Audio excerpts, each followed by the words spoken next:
Chapter 101, To deliberately complicate an issue. Translator, Novel Saga Editor, Novel Saga. Shi Mu and Zhao Ping saw a thin and tall youth walking over from the direction of the shop. He had a pock-marked face with several deep scars. He gazed at the black blade in Shi Mu's hand. He then stuck out his tongue and licked his lips in manner that was filled with a sense of lust. Shi Mu knitted his brows and snorted. Then, he returned his blade to its sheath. The lanky youth's eyes flashed with a cold and contemptuous look. He shot a malicious look at Shi Mu and sized him up. "Brother Zhou, you've honored us with your presence." "You're most welcome." Zhao Ping was a sensible person. He had sensed the awkwardness that had filled the air. Therefore, he moved forward and greeted the youth with a smile. However, the lanky youth didn't pay any attention to him. Instead, he started to gaze at the black blade that Shi Mu had just returned to its sheath. A greedy look flashed across his eyes. "Brother Zhou, what brought you to this backyard? Please come inside the lobby, to let me serve you a cup of tea. You've arrived at the right time. I happened to get a hold of a few boxes of high-quality tea from Wufeng recently. And, I wanted Brother Zhou to taste it so I could get his feedback." Zhao Ping felt a little tightness in his heart. He was familiar with the temperament of this lanky youth. So, he put on a courteous look and spoke politely. "The annual competition is just around the corner. So, I came to your shop to buy a new hilted weapon. Someone from your shop told me that you're here. So, I came here. What's wrong? Are you going to kick me out of here?" the youth replied in a low voice. His voice was hoarse and filled with arrogance. "Of course not. I'm glad to receive such an honored guest in my small shop," Zhao Ping replied with an apologetic smile. "I looked around in your shop, but nothing pleased my eyes. But, I like this black blade a lot. Has Brother Zhao made it recently?" The youth interrupted Zhao Ping before he could finish his sentence. Then, he pointed his finger at the black blade in Shi Mu's hand and said. Shi Mu squinted his eyes as he heard these words. The lanky youth looked like an old disciple. However, it was hard to guess his grade since he wasn't attired in the black demon sex uniform. "Brother Zhou, you've misinterpreted. This blade belongs to Brother Shi. My shop has nothing to do with it." Zhao Ping's complexion changed. He hurriedly explained. The youth wrinkled his brows as he heard his reply. "Brother Zhao, thank you so much for your help. 2 of your spirit stones got consumed up because of my work. So, I'll soon deliver you the remuneration for the services and the spirit stones. I'll take my leave now." Shi Mu averted his eyes from the lanky youth. He then extended his greetings to Zhao Ping and strode towards the gate. "Hold on." Zhao Ping remained silent. However, the lanky youth's stature flashed and blocked Shi Mu's path at the entrance of the practice field. "What's the matter, senior brother?" Shi Mu asked in a sinking voice. His face was expressionless. "I still haven't asked, what's your name, brother?" the youth asked with a chuckle. His chuckle sounded hoarse and unpleasant. Shi Mu replied in a cold tone. "Brother Shi looks quite young. I assume you're a new primary disciple." The youth's complexion changed. He felt that he had heard this name somewhere. But he couldn't remember the details. "So, what's your point?" Shi Mu knew that this man had his heart set on his blade. Therefore, he started to lose his patience and manners. "You possess a nice hilted blade. You've recently crossed the threshold, so you aren't aware of this sex custom. Don't blame me for not telling you beforehand. If the other old disciples find out that you have such a good weapon, I'm afraid it can stir them up. You'll certainly get yourself in trouble. They might rob you of your property. In worst case scenario, you can even put your life in danger." "Tisk. Tisk," the youth shook his head and said. A profound meaning seemed to be hidden behind his words. "I've something important to take care of. So, if the senior brother has something to say, then please say it right away. I can't stay here for a long time, Shi Mu interrupted him and said in a cold voice. In that case, let me tell you the truth. This blade of yours has triggered my interest. So, in order to save you from being robbed by others, I'll do you a favor. I'll pay you 30,000 silvers for this blade. Then, you can happily forsake this blade for me, isn't it? The youth placed his offer with a faint smile, as if those who would hear his words would never reject this offer. Zhao Ping's countenance changed as he heard these words. The worth of this black blade was extremely high. Moreover, it had been upgraded to a magic weapon. So, its price had soared into the sky. But, the youth had offered only 30,000 silvers. This clearly exposed his true intentions. He wanted to bully Shi Mu, and snatch away the blade by force. The youth didn't seem to be an ordinary person. Zhao Ping was a member of the Flaming Beast group, but he still didn't wish to offend him. Therefore, he didn't utter a single word even after he had heard this absurd offer. Your Excellency has made a good plan. Your intention to buy my blade is quite generous. But, I'm afraid that I'll have to decline this offer. I've no intention to sell it. As for the other issues, Your Excellency doesn't need to be worried about me, Shi Mu sneered in his heart as he declined the offer. Boy, don't show me your attitude. Do you know who I am? How dare you talk to me like this? The youth's facial expression turned cold. He snapped at Shi Mu in a fierce manner. I'm an ignorant and inexperienced boy. I'm not familiar with the senior brother as well, Shi Mu replied in a cold voice. You're courting death. The youth couldn't tolerate Shi Mu's attitude anymore. He shouted out loud as his body flashed forward. Then, he appeared in front of Shi Mu like a ghost. His arms were moving extremely fast. One of his fists rushed forward with a thunderous sound. It hit Shi Mu on the right side of his face. Then, his other hand grabbed the blade in Shi Mu's hand. Shi Mu felt a strong gust of wind stabbing him in his face like a sharp sickle even before the fist could reach him. What an incredible speed! Shi Mu had kept his guards up against him. But, the youth's speed had far exceeded his expectations. His fist had hit Shi Mu's face within a second. Suddenly, Shi Mu's feet rose from the ground. He then drew a step back. Then, he let out a low shout, and bombarded his fist forward. He pounded his fist on the lanky youth's approaching fist. Simultaneously, his other hand flashed and pulled the blade from its sheath. He then stabbed the blade in the youth's palm that was approaching to snatch away his weapon. Bang! Bang! Two muffled sounds were heard. Both of them clashed, and drew back one step. You seem to possess some skills, as you're capable enough to withstand my fist. No wonder you act so arrogantly. I've given you a good offer, but you chose to do it the hard way. You've enraged me. Now, my anger won't be dispelled even if you leave your blade behind. I think I should chop one of your arms down.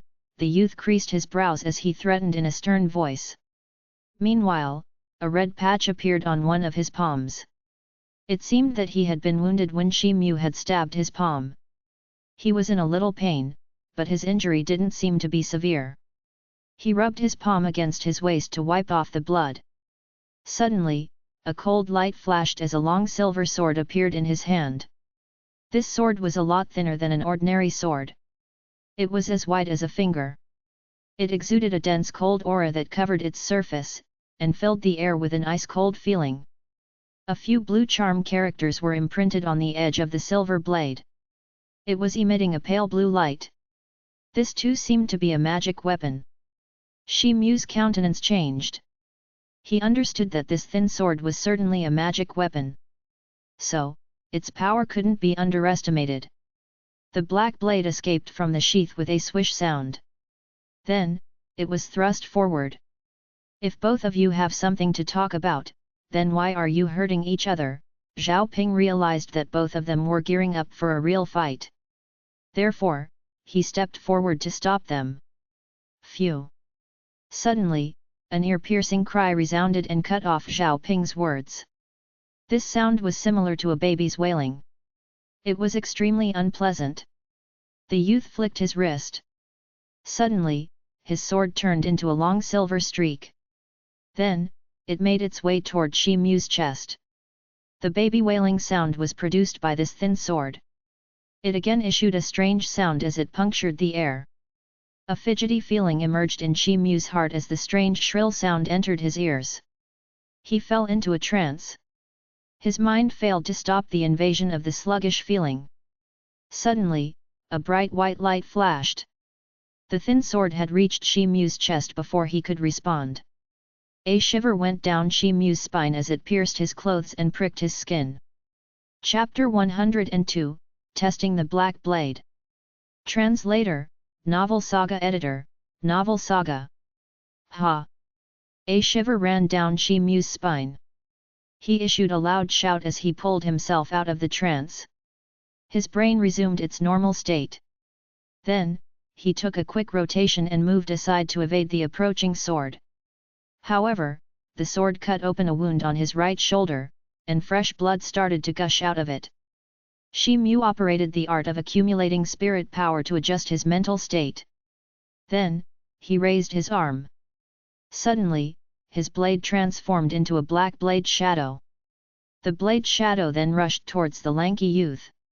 The youth snorted as a terrifying aura burst out of his body. The silver sword in his hand changed into a misty silver sword shadow. It issued a piercing whistle sound that shrilled through the air like a baby's cry. His blade seemed prepared to deal with the approaching attack. Clang! Clang! Clang! A series of metallic clanging sounds resounded as the two weapons collided fiercely. However, the shadows of both the sword and the blade soon dispersed.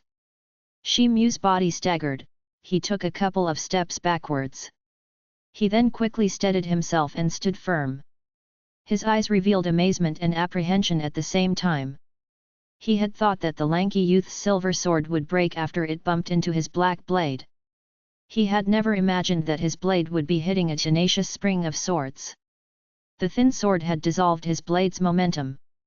The lanky youth also retreated a few steps because of the force of the strong collision.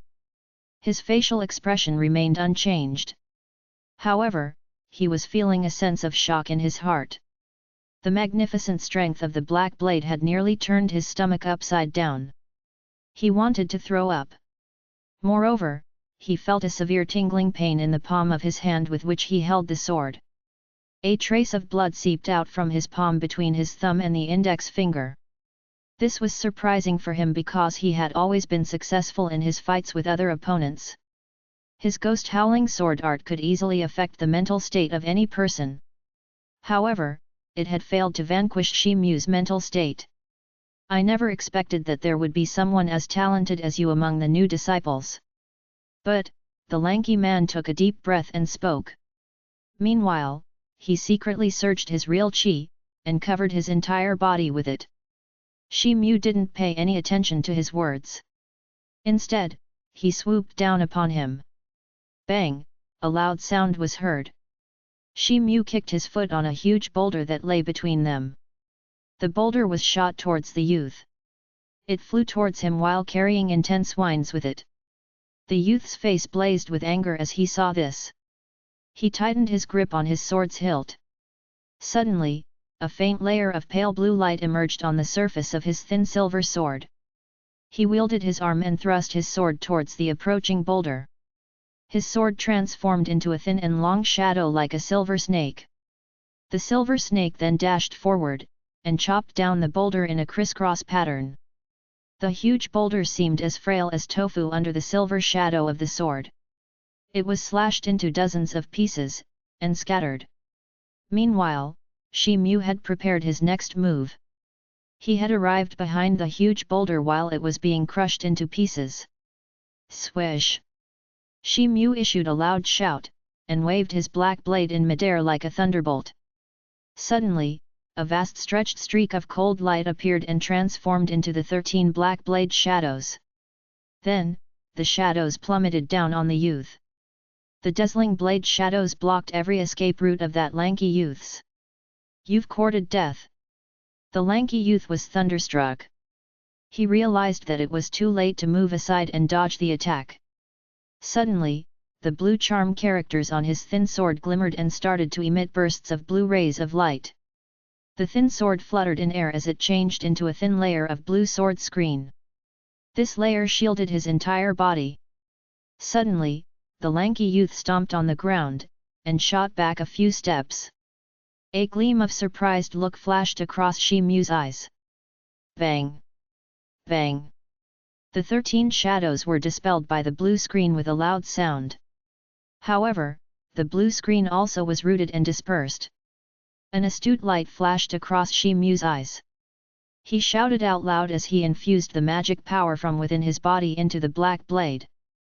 The charm spell on the blade started to exude a dazzling red light. Suddenly, a blazing flame appeared on the blade's surface.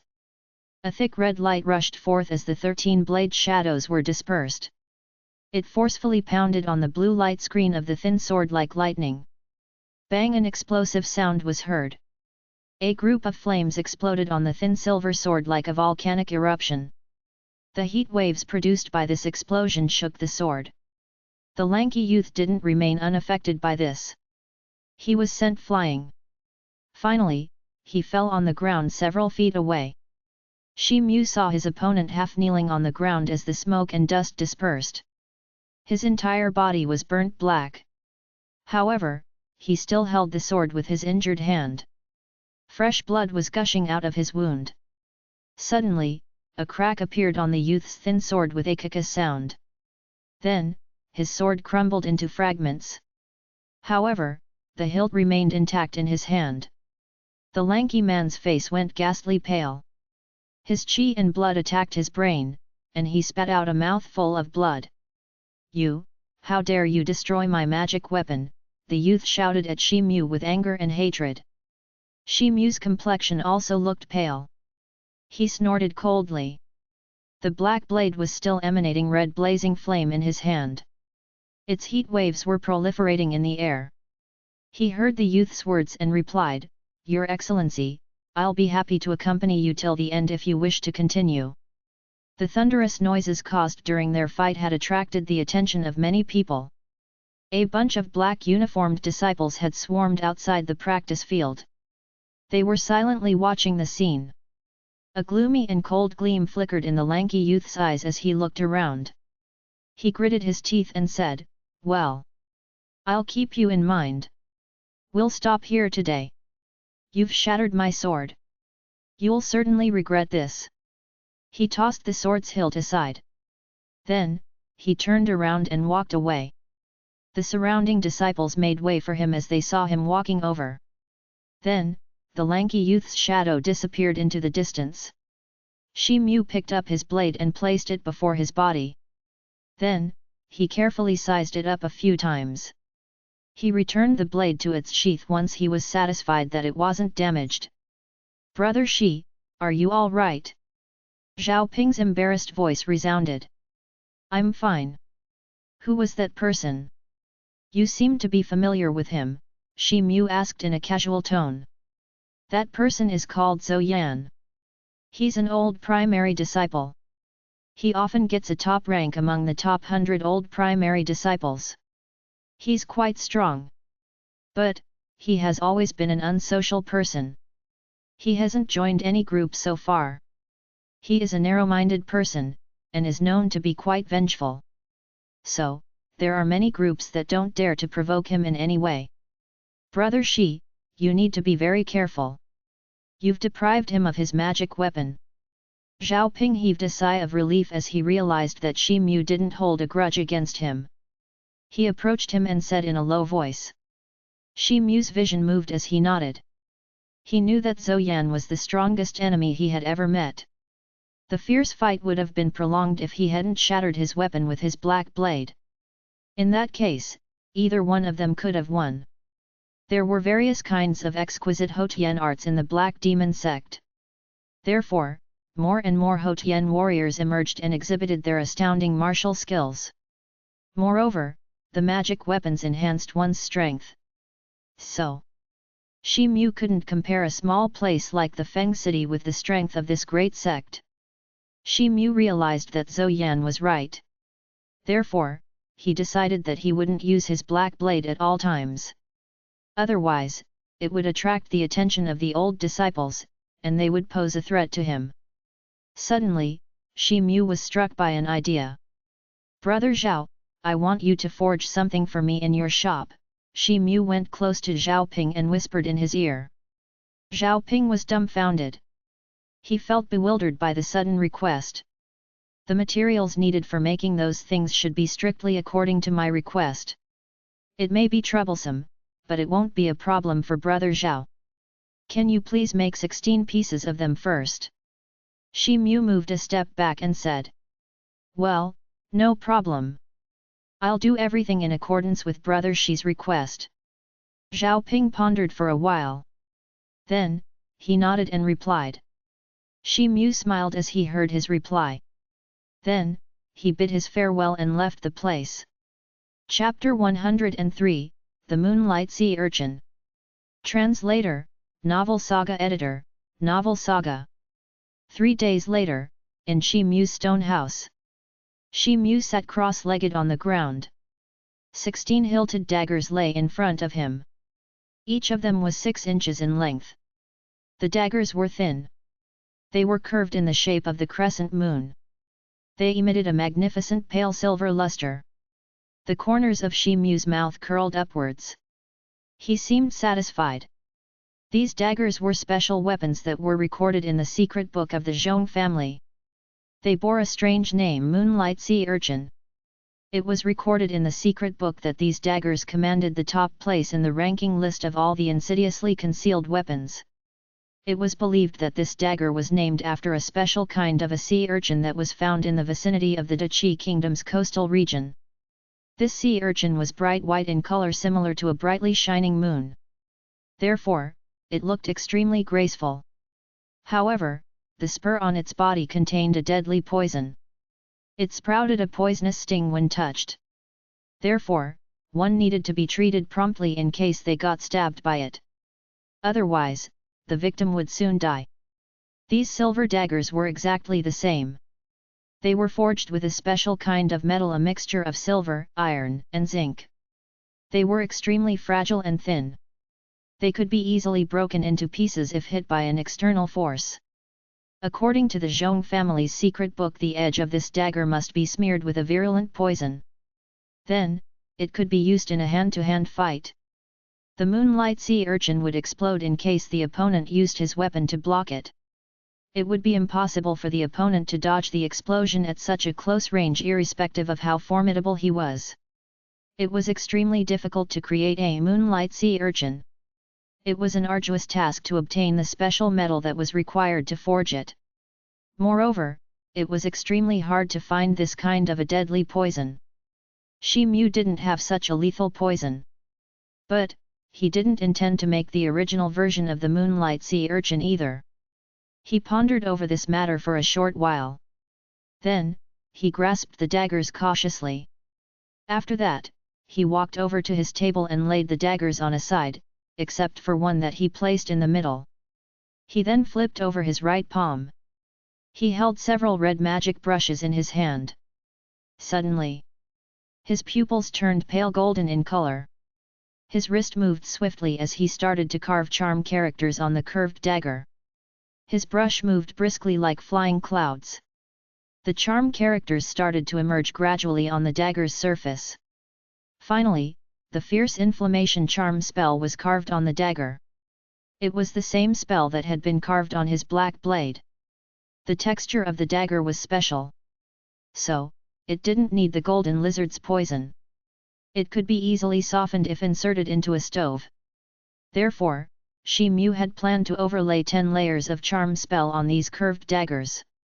According to the ancient books, even a low-grade charm spell could produce unexpected results, more so if 10 layers of a charm spell were overlaid. The process went smoothly. Shi Mu overlaid 6 layers of the charm spell within a short span of time. Shi Mu stopped moving his brush, and let out a sigh. But then, his brush moved again, and started to draw the first stroke of the 7th layer of the spell. However, his countenance changed before he could finish the first character. Suddenly, he held back his brush as he saw a strong wave of intense magic power gushing out of the dagger. Bang! A loud explosive sound was heard. Suddenly, the curved dagger got engulfed in a ball of red blazing flames with a loud rumbling sound. The flames disappeared as quickly as they had emerged. However, they transformed into a series of sparks before they vanished. Then, the dagger shattered into countless fragments, and dropped onto the floor. Shi Mu's face revealed a dejected look. But, he grabbed another dagger and started to draw again. His second trial ended up in the same manner. The charm formula collapsed as he drew the 7th layer. And, the dagger crumbled into pieces once again. Shi Mu's complexion sank. He racked his brains, but couldn't understand the reason behind his failures. After all, he was quite familiar with the fierce inflammation charm spell. Moreover, he was blessed with a special eyesight that could magnify things multiple times. Therefore, he was capable of drawing identical formulas. He shouldn't have failed in this manner. He started to shuttle back and forth in his room. He returned to his bed after some time. He sat down cross-legged with a dejected heart. Then, he closed his eyes and started to meditate. He opened his eyes after a long time. They were flashing with a strange look. He rose from his bed and strode to the table. Then, he grasped another dagger. He picked up the magic brush with his right hand, and started to draw once again. He closed his eyes after completing the 2nd layer. Then, he stayed motionless for a while. Meanwhile, he started to practice the art of accumulating spirit power in his mind. He gradually entered a mysterious state. He felt his spirit power leaking out of his body. His surroundings became very clear in his mind. Suddenly, he felt a wave of fire element's magic power moving on the surface of the dagger. This kind of an energy wave would have eluded anyone's eyes. Shi Mu's eyes would have also been dazzled if he hadn't entered this tranquil state of mind. He opened his eyes. Then, his brush started to move again, but at an extremely slow speed. He overlaid the 3rd layer of the charm spell. He was drawing very slowly as he had figured out the origin of the abnormality with the help of his spirit power. He had the ability to copy the spells in a perfect manner. But he hadn't noticed a minute difference between the charm spells. The overlaid charm spells could collapse since they'd start to emit a wave of undulating magic power because of a minute difference. The slight disorder grew more and more unstable with each layer that had been overlaid on the dagger. Therefore, Shi Mu decided to draw slowly. He also continued to emit his spirit power to track the fluctuation of the magic power that was being exuded by the charm spell. Shi Mu's eyes beamed with exhilaration after a short while. He had finally completed the 7th layer of the fierce inflammation charm spell. He heaved a sigh of relief. He halted for a moment. Then, he slowly started to draw the 8th charm spell. However, he couldn't maintain this position for a long time. He had completed half of the 8th layer when the dagger caught fire, and the charm spell collapsed. Shi Mu's complexion sank. But, there was a firm and persistent look in his eyes. He picked up another dagger and started to draw again. A purple-red light flashed in the stone house after an hour's time. The handle of a silver dagger engraved with 12 purple magic characters lay in front of Shi Mu. It was the first successful attempt after the destruction of 5 daggers in a row. Shi Mu had finally overlaid 10 layers of fierce inflammation charm spell on a moonlight sea urchin. His eyes glittered with excitement as he gently stroked this dangerous yet fragile piece of art. Suddenly, his body staggered as he felt an intense pricking pain in his mind. He was about to fall, but he took the support of the table. He realized that his spirit power had got completely consumed up. He went to his bed and sat down cross-legged. He then calmed his mind down. Then, he began to practice the art of accumulating spirit power in order to restore his spirit power. Shi Mu continued to work for 3 days at a stretch. He continued to refine the moonlight sea urchins. A massive amount of his spirit power got consumed up in the process. So, he bore an exhausted look. However, his hard work had yielded a good result. He had successfully refined 3 daggers by the end of the 3rd day. These 3 daggers had been overlaid with 10 layers of the fierce inflammation charm spell. They had finally become magic weapons. Shi Mu lay in his bed for an entire day afterwards. The next evening, he took advantage of the dim light and sneaked outside into the valley. Then, he arrived at an uninhabited open area. It was located at the foot of the mountain. He had gone there to test the might of the moonlight sea urchin. He looked around. Finally, his eyes fell on a huge black boulder. It was more than 10 meters tall. His right hand moved towards his waist. Suddenly, a dazzling silver light fell on his hand. It was that of the crescent moon-shaped dagger. Its surface was engraved with a row of purple characters. They were exuding a threatening aura. A cold look streaked across Shi Mu's eyes. His magic power surged up, and burst out of his body. Suddenly, the purple-red characters engraved on the surface of the dagger lit up brightly. The entire dagger got shrouded in a layer of purple-red light. It quivered fiercely, and started to produce a shrill humming sound. Then, the 10 overlaid layers of the fierce inflammation charm spell got activated. Ha! Shi Mu's real chi erupted as the dagger got transformed into a purple-red ray of light. The light shot past the black boulder at an extremely fast speed. It covered a distance of more than 30 meters in a flash. The purple-red light exploded as soon as the dagger bumped into the huge boulder. It exuded a dazzling light which looked like a small rising sun. Then, it engulfed the entire boulder. Suddenly, the dazzling light set off ripples of huge heat waves with a loud rumble. The heat waves scattered with countless fragments of the black boulder. Chapter 104, The 3 Fortress Prefectures. Translator, Novel Saga Editor, Novel Saga. Everything gradually calmed down. Shi Mu was startled as his eyes fell on something. The huge boulder couldn't be seen anywhere. The surrounding air was filled with an undulating wave of heat that had been caused by the fire element spell. Shi Mu was surprised to see a huge pit. It was several feet in radius. It had appeared in the place of the boulder that had got crumbled by Shi Mu's dagger. The pit seemed to be burnt from inside. Moreover, there were signs of melting on the ground near it. Shi Mu was overwhelmed with joy as he saw this. He knew that even a Xian level warrior's strike couldn't yield such an astonishing result. He left his residence quite early the next morning. He hurriedly walked towards the plaza in the valley. The sun was high in the sky when he returned from the plaza. He had a package in his hand. It was bulging with various objects that he had purchased. The contents of the package included 2 finger rings forged from refined iron. It contained 2 sheaths apart from that. One of them was an exceptionally magnificent silver sheath, another one was an unadorned black sheath. Shi Mu had also purchased 2 transparent strings of spirit silk. It was believed that the spirit silkworms were raised in an extremely cold place. Therefore, the silk produced from them was extremely tenacious in texture.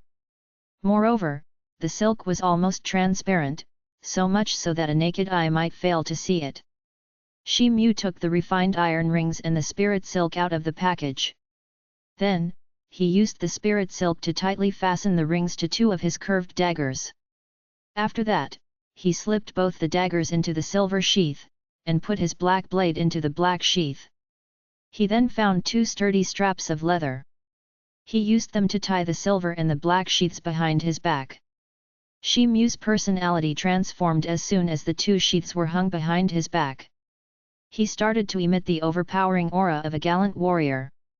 He stretched out his right hand backwards, and pulled out the black blade from its sheath with a flash of the black light. Then, he stimulated his real chi, and it started to surge up within his body. After that, he shot out 13 black blade shadows in the air. Those shadows rolled out from his blade like a misty whirlwind. The shrill whistling sound of the blade hadn't yet receded when the black light flashed once again. Then, the black blade was returned to its sheath. The entire process had taken place without a single sloppy movement. Shi Mu started to accumulate his real qi in his left hand. Suddenly, the ring in his left index finger moved. This was followed by a sudden flash of cold light. Then, a streak of silver light shot up into the sky from the silver sheath that hung on Shi Mu's back. This was the knife-throwing art that he had learned from Li Qinghai. Swish, a rustling sound was heard. The silver dagger was connected to his right index finger with the help of the transparent spirit silk. So, the dagger changed its direction as soon as Shi Mu's real qi surged through the spirit silk. This had happened under the stimulation of his real qi that had flowed through the silk. Then, the dagger started to whirl and flutter around him like a silver bird hovering in the air. It started to produce a strange humming sound that resounded through the surroundings. Shi Mu's finger would move and infuse his real qi into the dagger every time it was about to fall. Therefore, the dagger didn't fall even once. It regained its vigor every single time. The spirit silk continued to transfer his real qi into the dagger.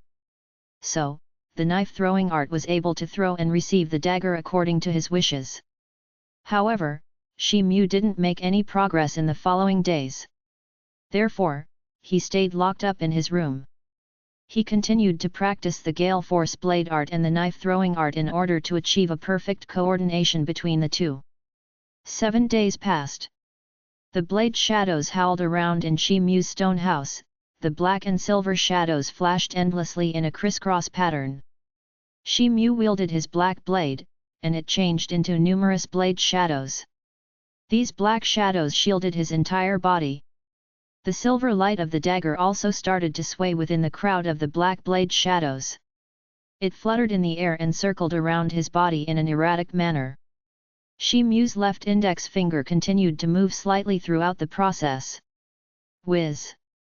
Suddenly, the light of the silver dagger shot towards the stone table like a sharp arrow. It was about to collide with the table when the silver dagger made a strange twist. It made a strange arc in the air, and arrived at the right side of the table.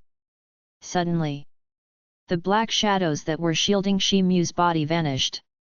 The silver dagger shot back at the same time like a tired bird yearning for its nest. Then, the black blade and the silver dagger returned to their respective sheaths. Shi Mu let out a soft sigh. There was a trace of satisfaction on his face. He now had the strength to protect himself from the greedy old disciples since he had this trump card up his sleeve. He knew that the old disciples were likely to covet his precious blade in the annual competition. He stood motionless for a while. Then, he gently slipped the refined iron ring off his finger, and started to fiddle with it unconsciously. There was a thoughtful expression in his eyes. His fight with Zhou Yan had given him the idea of the general strength of the old primary disciples. Zhou Yan had been ranked among the top 100 old primary disciples. Therefore, Shi Mu had to exert a great deal of energy in order to confront him. He would have suffered a serious injury if he had made even the slightest mistake during that fight. He knew that he wouldn't be able to grab a decent place in the annual competition if he wasn't been able to use the art of throwing knife skillfully under such circumstances. So, he needed to make preparations in order to achieve his goal. Shi Mu's eyes sparkled as this thought flashed across his mind. Suddenly, he recalled the book named The Comprehensive Introduction to Formula Arts. He had come across an Earth-style defense formula in that book. It was called the Golden Armor Charm. This magic charm was similar to the body lifting charm. Both these charms had the same number of charm characters, 12. However, the complexity of drawing each individual character in the Golden Armor Charm was a lot more challenging than the characters of the body lifting charm. But, the Golden Armor Charm rendered a relatively stronger shield. It could even withstand a heavy strike from an advanced Houtian warrior. Shi Mu's chances of success in the annual competition would be on the higher side with this defense charm in his arsenal. He pondered over this matter for a while. Then, he decided to give it a try. However, he needed to obtain some Earth attribute spirit stones for that. After all, he didn't possess the Earth sensing ability. The next day, he went to the Hall of Wealth. He published a notice asking for some low-grade earth attribute spirit stones. He also notified that he would pay some low-grade magic charms as a reward to the opposite party. Several disciples needed to refine paper charms for themselves due to the approaching annual competition. Therefore, several disciples of the Flaming Beast Group and the Holy Spirit Association came looking for him as soon as he put up the notice. Shi Mu purposely doubled the price in order to stay out of this bilateral conflict. But, both the sides nodded their heads happily. So, Shi Mu ended up accepting the request of both the parties. He completed a group of low-grade paper charms for both the parties within 10 days. Therefore, he obtained 2 low-grade spirit stones of earth attribute. In addition, he earned more than 100,000 silvers. This amount was much more than the amount that he had published. However, he couldn't repeat this process. He knew that the annual competition was around the corner.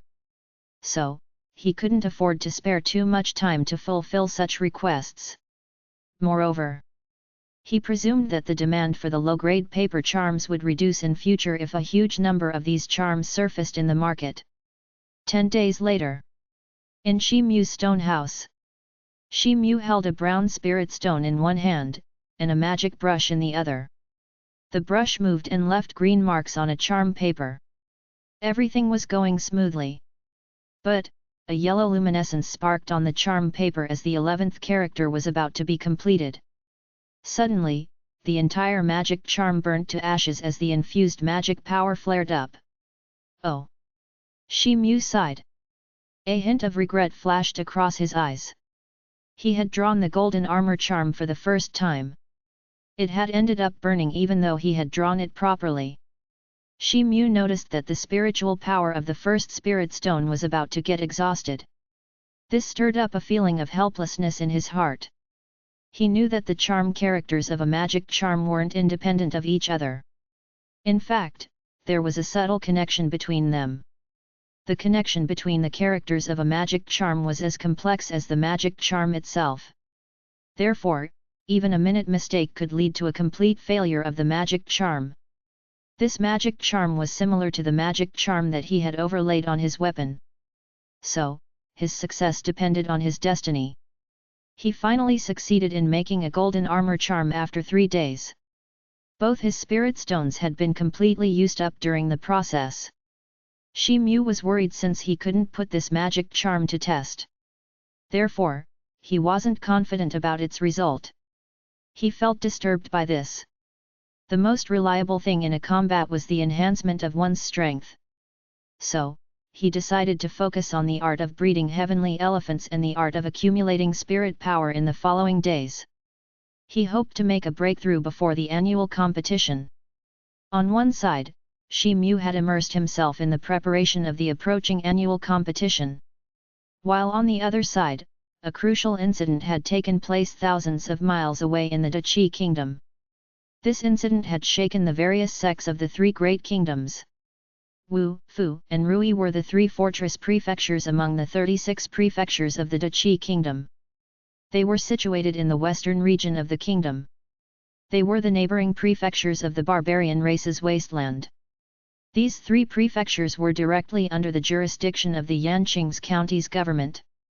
The barbarians' race's wasteland was very impoverished. Therefore, they often suffered from a huge scarcity of natural resources. Their tribesmen were forced to live in precarious conditions during the winter season. So, they began to covet the 3 neighboring prefectures of the human race. They often dispatched troops to encroach and plunder resources. They'd even bring human captives to keep them as slaves. Therefore, these 3 prefectures situated on the border of the Dachi kingdom had fell prey to the barbarians. They had become the key destination for the barbarians' invasion. The smoke of war had continued to rise over the successive years. Therefore, the human race suffered a severe disaster. The Dachi kingdom's royal government couldn't sit back and do nothing. So, they started to send their troops to guard the border and quell the barbarians.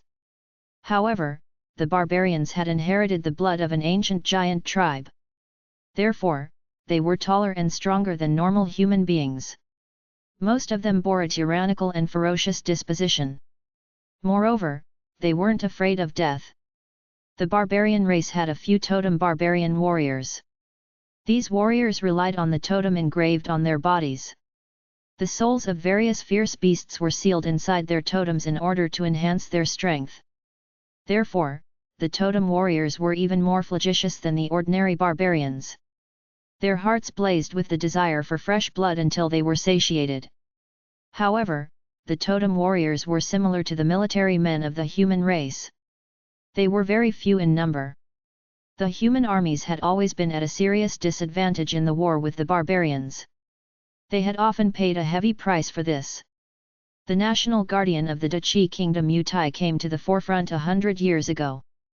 The situation improved under his leadership. The Duchy Kingdom's army had turned out to be successful in their endeavors under his amazing leadership.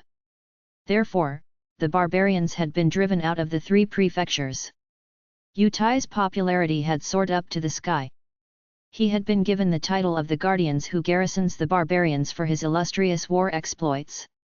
Moreover, he had become one of the few national guardians who weren't royalty by birth. One day, very late at night, in Xinhe City of Wu Prefecture.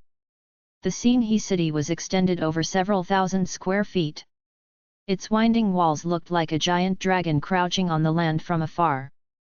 It formed a square-shaped pattern that enclosed the entire city. It lay at the common border of Wu Prefecture and the barbarians' wilderness. It guarded the most important frontier fortress town of the Duchy Kingdom in a firm manner.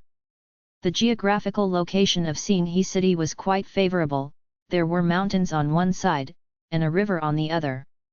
There was a green mountain range outside the northern city walls. It wasn't a lofty mountain range. However, it stretched over several thousand kilometers. This so-called gateway to Wu Prefecture was called the Qi Mountain Range.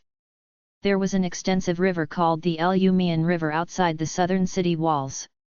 It flowed at an incredibly high speed. This river was known for the endless winds and waves that occurred here throughout the year. Moreover, there were countless submerged reefs inside it. Therefore, even a veteran fisherman didn't dare to go to the middle of the river. And, the barbarians weren't good at swimming. In addition, 100,000 elite soldiers were stationed in the city at all times. These factors had made the Xinhe city an extremely powerful fortress. So, it was quite difficult to attack it. Therefore, several barbarians had been harboring a grudge against this city for more than 100 years. The Wu Prefecture lay in the middle of the 3 fortress prefectures. So, the Duchy military forces could easily provide support to the other 2 prefectures Fu and Rui as long as the Wu Prefecture was safe. So, the barbarians never dared to infiltrate deep even if they forced their way into the cities of Fu or Rui prefectures. The Xinhe city had become the most important place for the Duchy kingdom.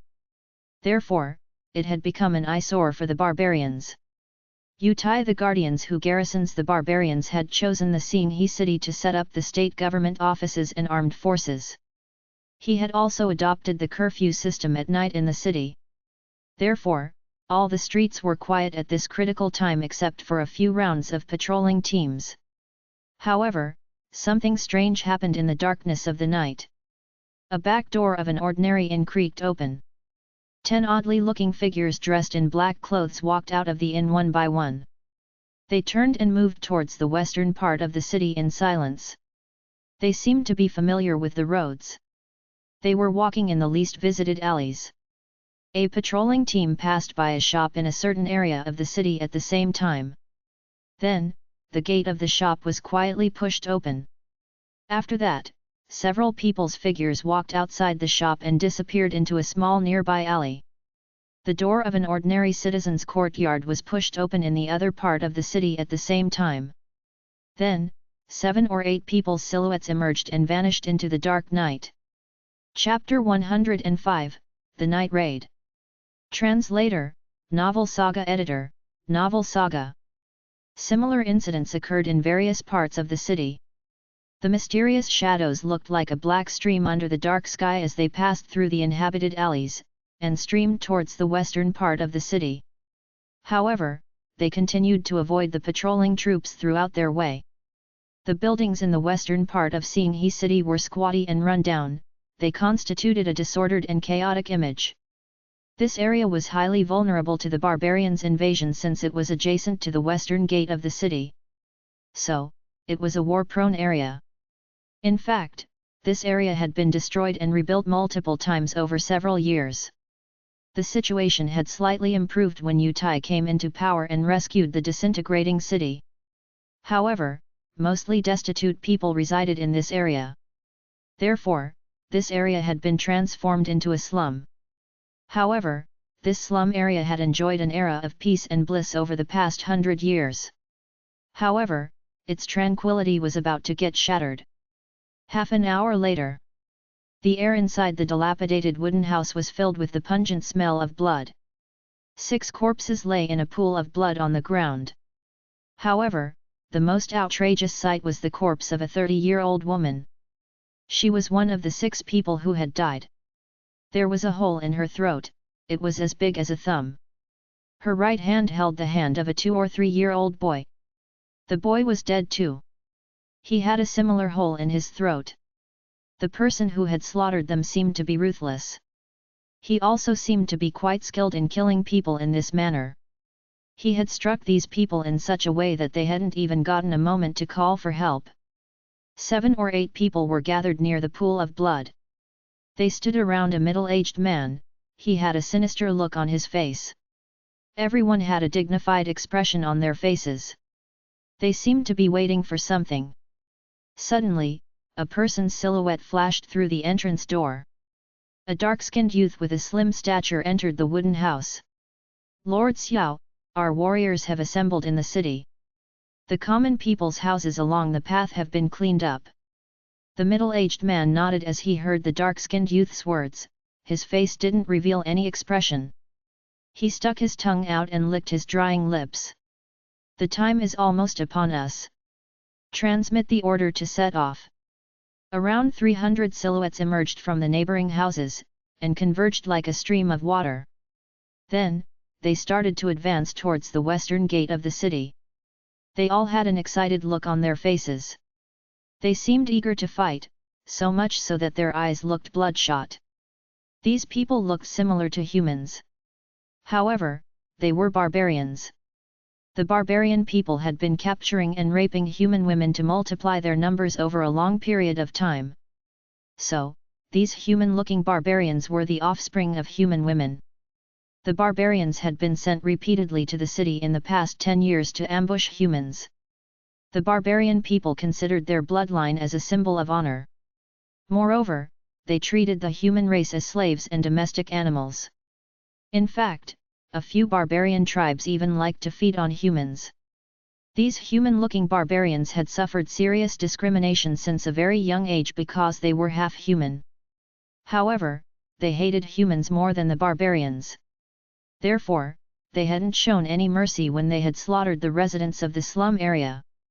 There was a lofty tower along the western wall of Singhi city, it was several dozen feet high. It could accommodate more than 100 soldiers. These soldiers would rotate turns round the clock. 2 soldiers were stationed in this tower. They held long spears in their hands. They seemed to be bored as they kept a watch outside the city. But then, they saw something frightening. Suddenly, the darkness below the city wall was disturbed by a glaring torch. Then, the light spread and covered several kilometers. The entire area was eventually flooded with a sea of fire. The light gradually rose to the sky and illuminated the city walls. Soon, the entire city wall was illuminated as bright as daytime.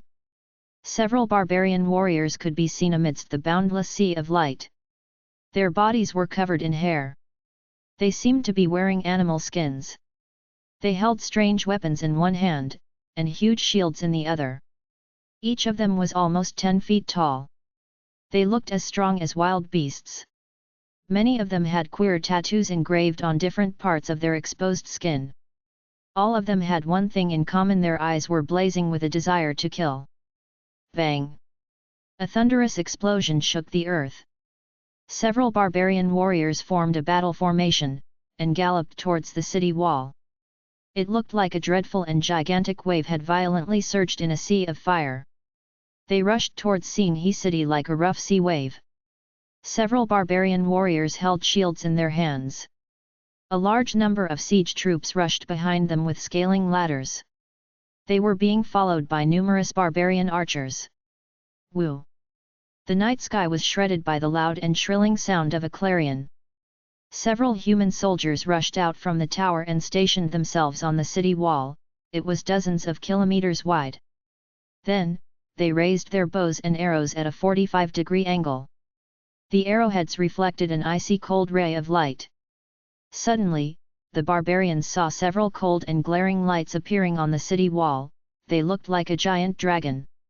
The scales on this dragon seemed to be turned upside down. Buzz! A deafening sound was heard. Several arrows were shot from the city wall with a droning sound. These arrows looked like hundreds of locusts dancing in the air.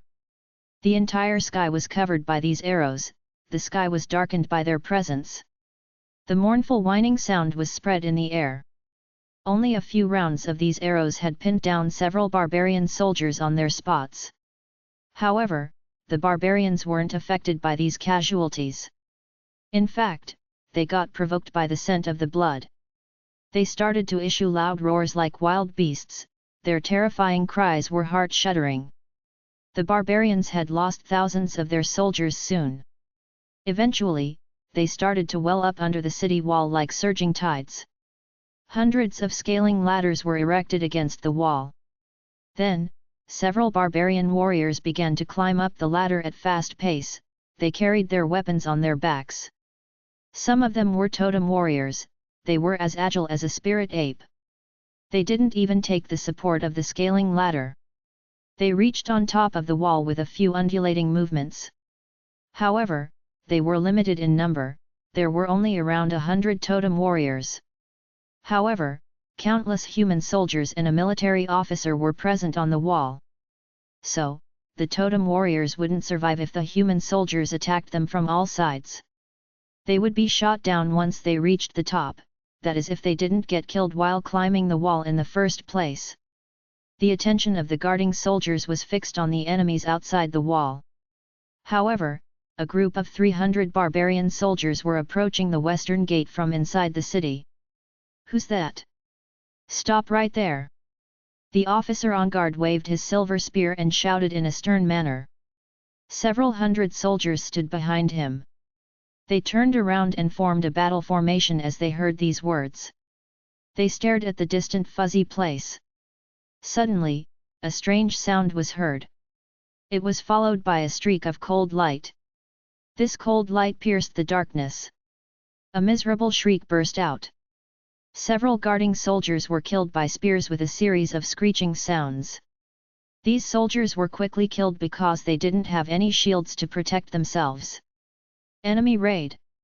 The assigned military officer was a Hotian intermediate stage warrior. He was in charge of the protection of the western gate. He waved his spear violently in the air. It formed a shield in front of his body, and started to repel the spears which were shot at him. His body started to shiver in rage. His ear-piercing shout seemed to have shook the entire world.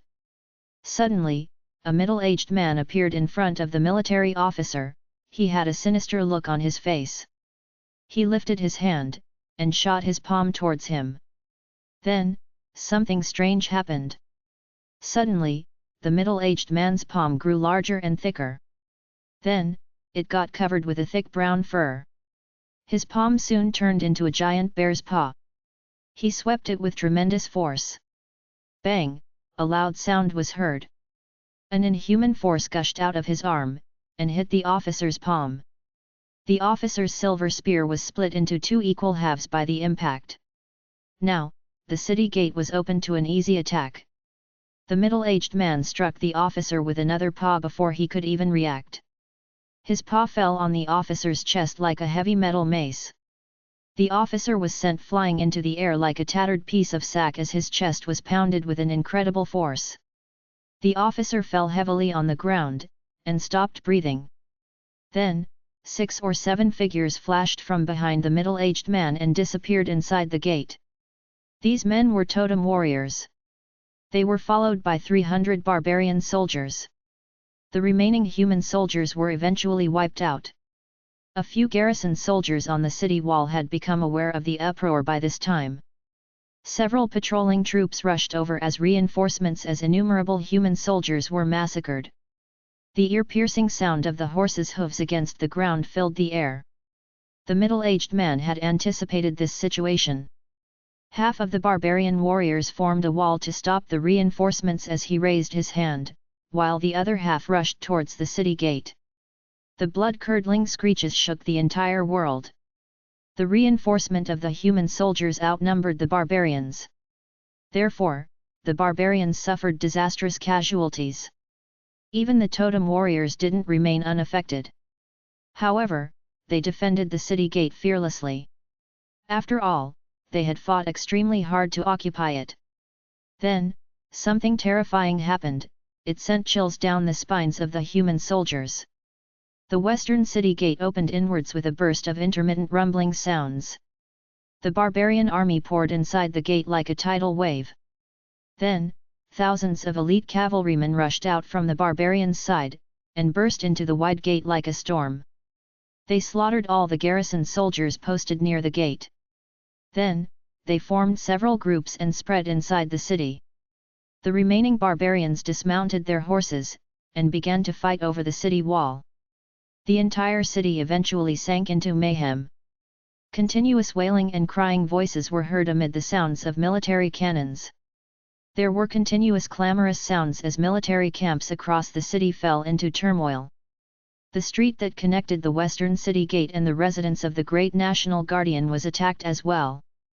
Several corpses of humans, barbarians, and horses littered the several meters wide road. It was a ghastly scene. The dead soldiers were still in their armors. Their corpses were in a bad shape, they looked extremely frightening. The native citizens could easily identify these men to be the private guards of the Great National Guardian. The shadows of 5 people could be seen in the middle of the blood-covered street. They stood motionless, they seemed to be waiting since a long time. 4 of them were exceptionally tall. They were gathered around an 8 feet tall elderly man. They looked like 4 adults gathered around a young boy from afar. The elderly man wore a fish-scale armor with a white robe. His robe was embroidered with a pattern of a dragon, it was draped over his shoulder. He had silver hair and a ruddy complexion. He held a golden rod in his hand, it was almost the size of a human. It was shaped like a half-moon. It weighed more than 100 kilograms. He stared at the 4 men with his cold eyes. But, he remained silent. The 4 men didn't seem to be in a hurry to attack him. The man standing on the east side had a black spider tattoo on his face. His eyes were sharp and cold. A man with ugly facial features stood on the west side. He had a huge red sarcoma on his forehead. It was almost the size of a finger. The other 2 people included a masked woman with a big gold earring on her left ear, and a vicious-looking one-eyed man. They stood on the north and the south side respectively. These 4 people seemed to be the most formidable totem warriors among the barbarians. They had an extremely threatening aura around them. It was certain that they had inherited the strength of a Xian-Tian-level human warrior. Suddenly, the fire in the vicinity of the western gate became more intense. Then, an intermittent burst of loud shouts resounded throughout the city. The elderly man turned around and glanced at his horse, it lay beside the pool of blood. His silver hair trembled slightly. Then, he took a deep breath.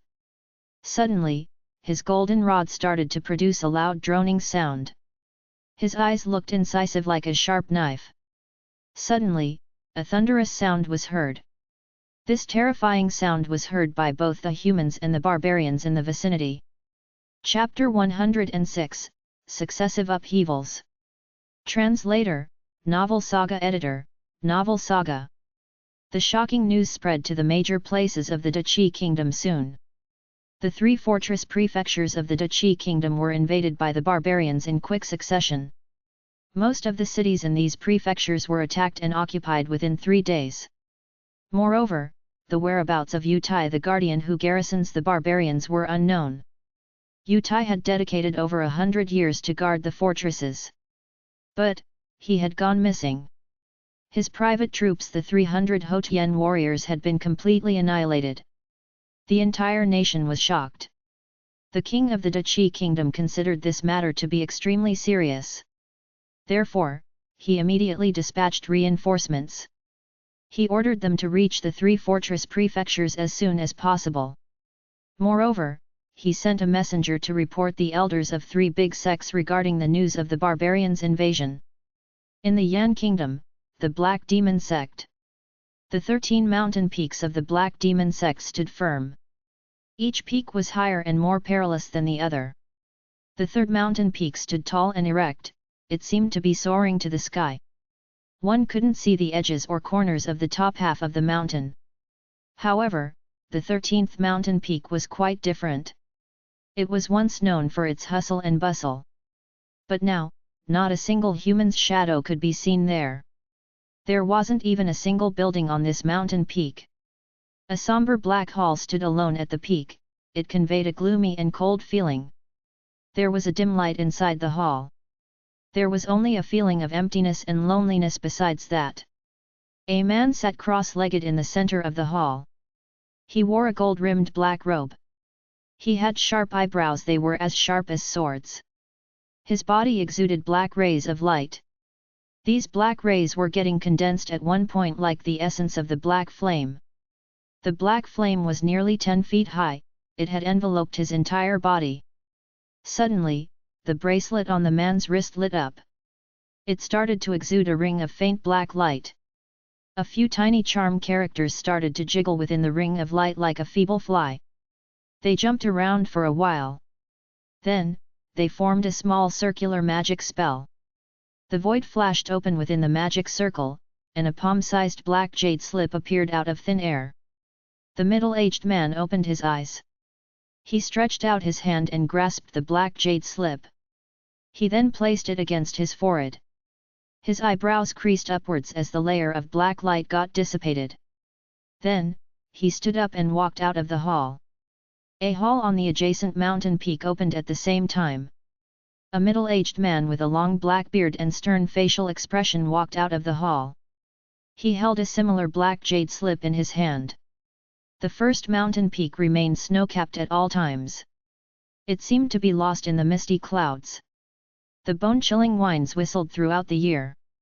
A majestic black palace was situated in the middle of this vast whiteness, it looked mesmerizing. The palace was built from a dark black crystal stone. The stone was as dark as the night sky. The palace was divided into 3 layers. Each layer became smaller when stretched from the bottom to the top, and ended up in a pinnacle. A huge ball continuously rotated on top of the 3rd layer of this palace. It emitted continuous black rays of light. A huge ball of dark fire seemed to be burning inside it. This added a mysterious aura to the palace. There was a meeting hall on the 1st floor of the palace. 20 chairs were placed on both sides of the hall. These chairs were occupied by people, except for the seat of honor that was placed at the center. The people who were qualified to occupy these chairs were either the sex masters or the lords of the mountain peaks or the great elders. Shi Mu had met a few people who were a part of this gathering: Tiger Bone, Ning Ping, and Jin Xiaochai. Every great personality of the Black Demon Sect was present in the meeting hall. Each one of them wore different expressions on their faces. They continued to look expectantly towards the side door of the hall. 2 middle-aged men sat on either sides of the seat of honor. One of them was Master Xiat. Shi Mu had met him in the Hall of Magic when he was registered as a magician practitioner. The other one was a purple-robed man. His robe was covered with thick charm characters and patterns. They emitted waves of faint magical powers. He wore a big blue jade ring on his right thumb. He also held a purple magic wand. The wand was made of an unknown material. A purple crystal was embedded on top of the magic wand, it frequently exuded a purple electric light. The man had sharp eyebrows and golden pupils. He looked like a 30-year-old man. His temples were slightly graying. He seemed to be in a transition phase of his life. The people in the hall seemed to be indistinctly divided into two groups with two men as their leaders. A hostile aura could be sensed between the two sides. Suddenly, a person's shadow flashed through the side door.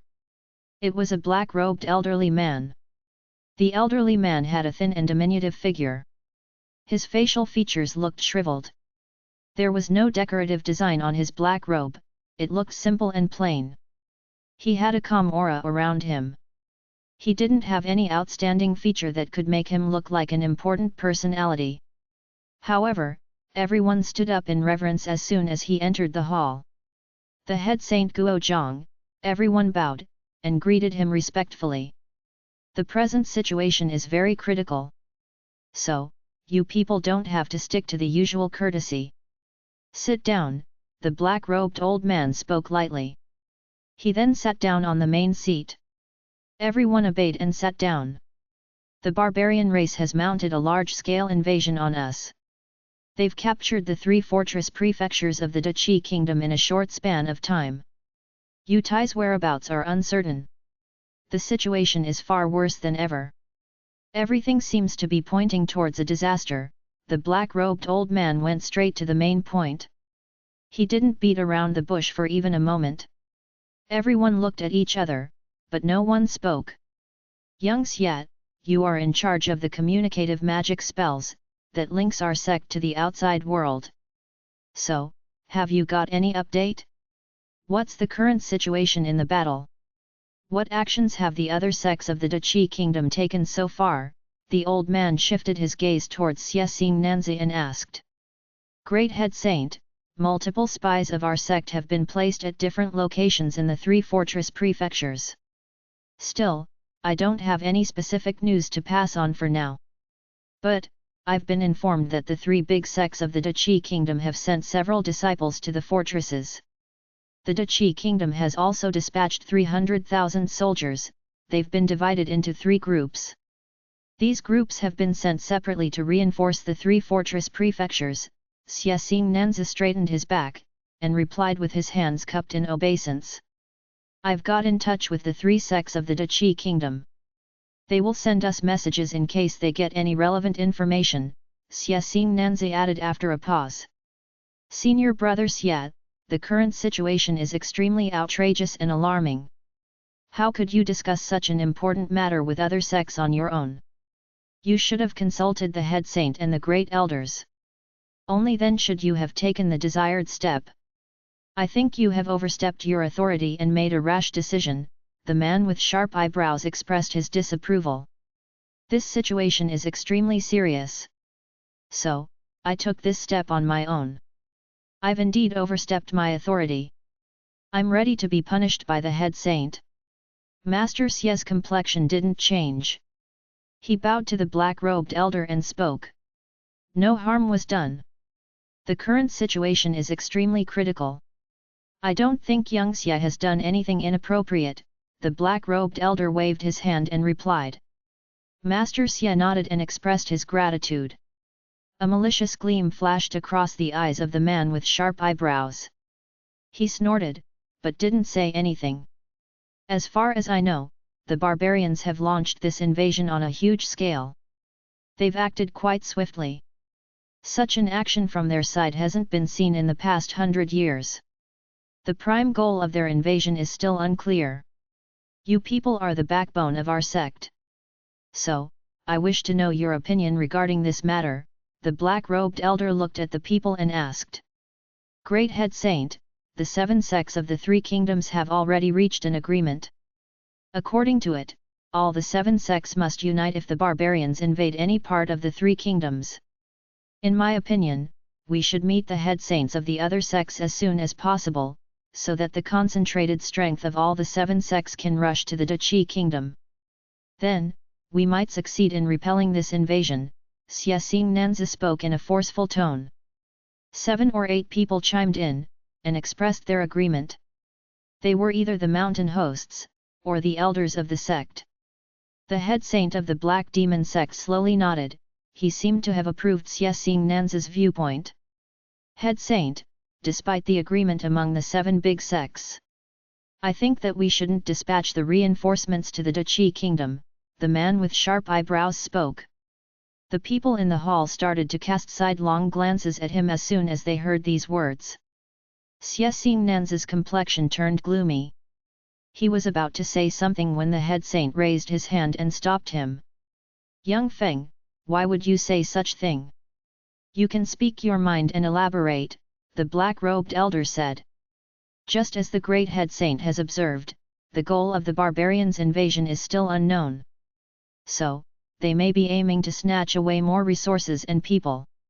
I don't mean that we shouldn't give our support. But, we may as well stay calm and watch a little longer.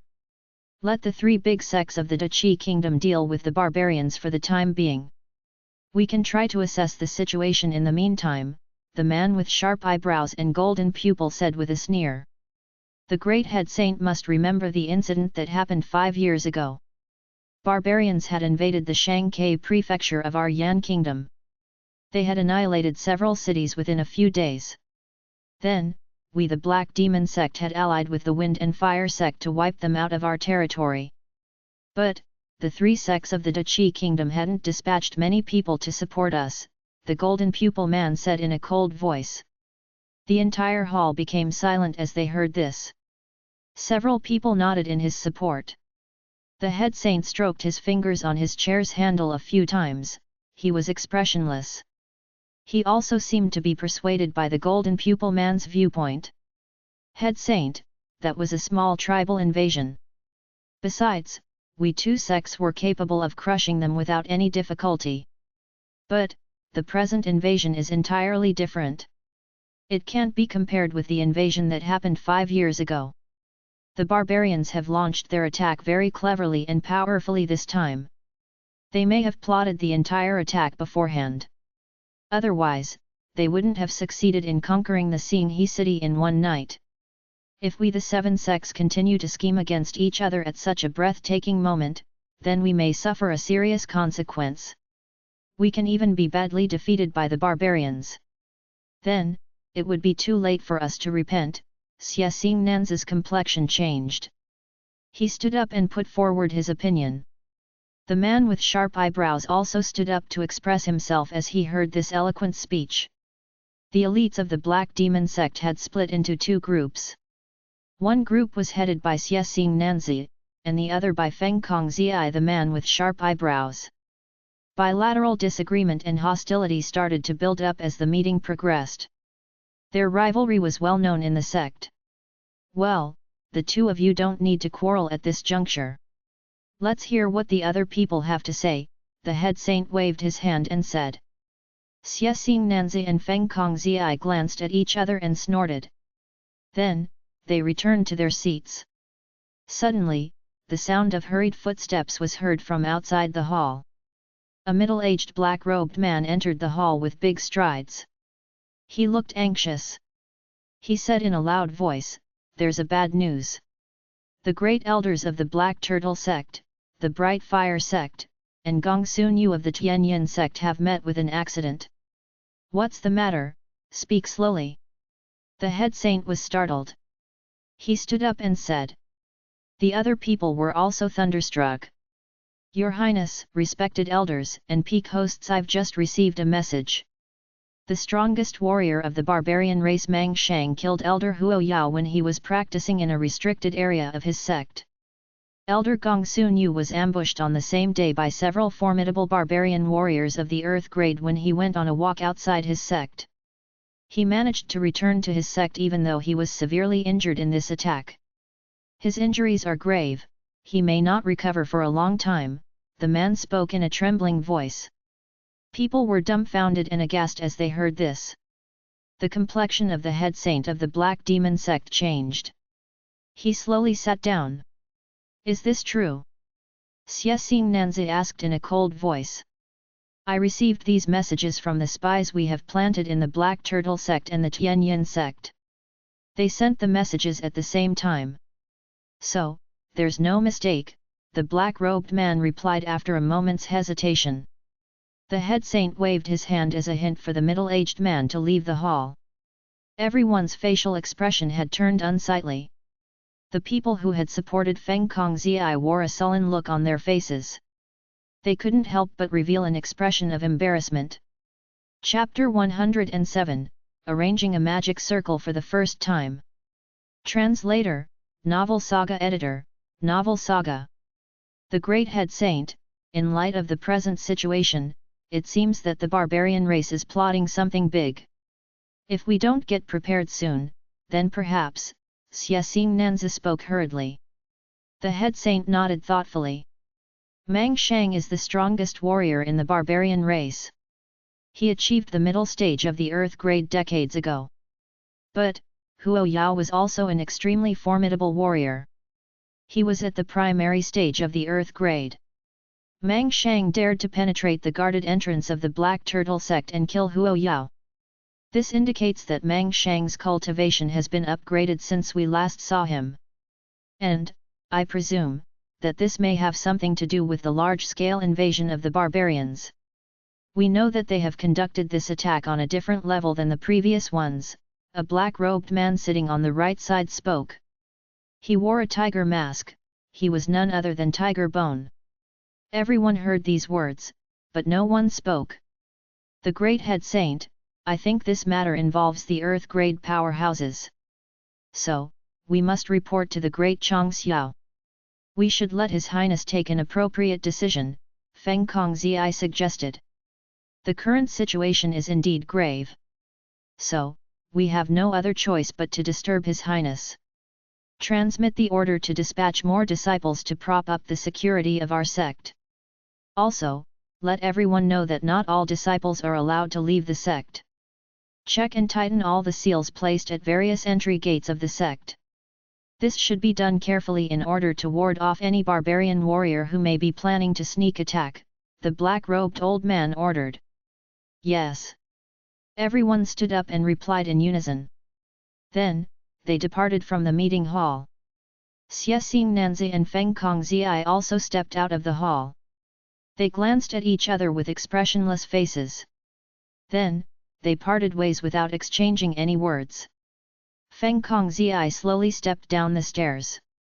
His eyebrows were tightly knitted. He seemed to be lost in a deep thought. He stopped walking as he reached a turn. He then turned around and looked towards the first mountain peak. He could see a quiet and secluded courtyard hidden in the shadow of the mountain peak. It was covered with a faint layer of black mist.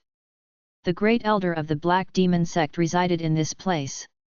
It was a restricted area. Only the head saint was allowed to visit this place.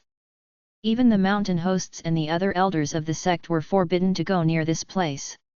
Feng Kongzi's eyes flashed with a strange look. He then turned around, and walked away. His figure soon drifted far away. Then, a charming young girl walked out from behind a nearby huge boulder. She was Jin Xiaochai. She stared at the receding figure of Feng Kongzi for a while. Her beautiful eyes flickered a few times as a thoughtful look appeared on her face.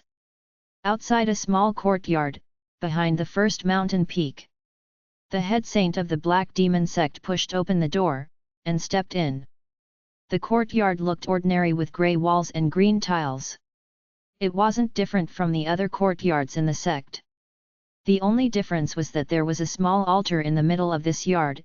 It was 10 feet high. There was a piece of black flame on top of the altar.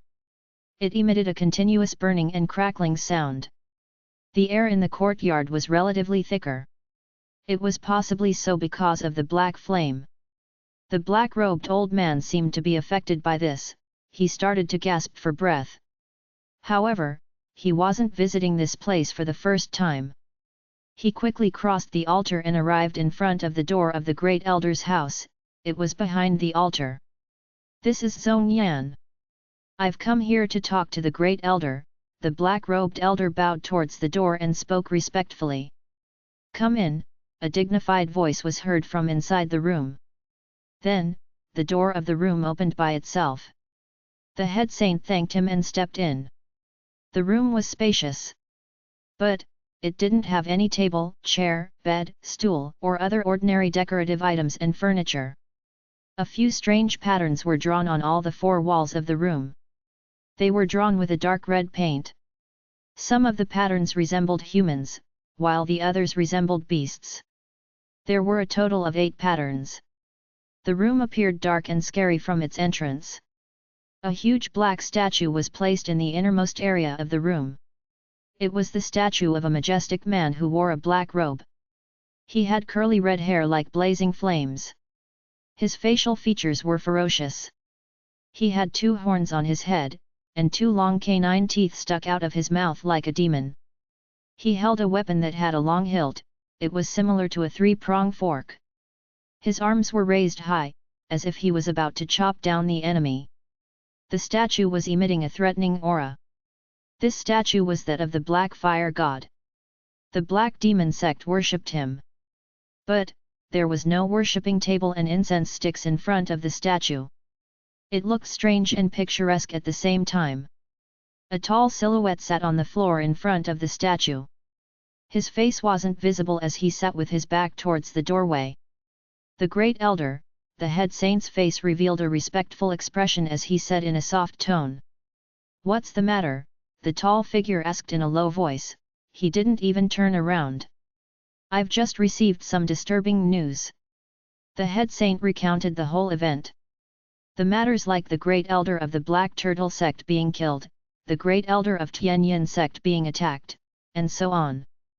Huo Yao was killed in the forbidden area of his sect. As far as I know, there are 5 restricted palaces of the Black Turtle sect. A great formula of dark hell exists outside every palace for its protection. This formula is connected with the underground qi of the place. So, the source of this formula's power lies deep inside the earth. It doesn't have the slightest flaw. Mang Shang would have destroyed it by sheer force to sneak inside.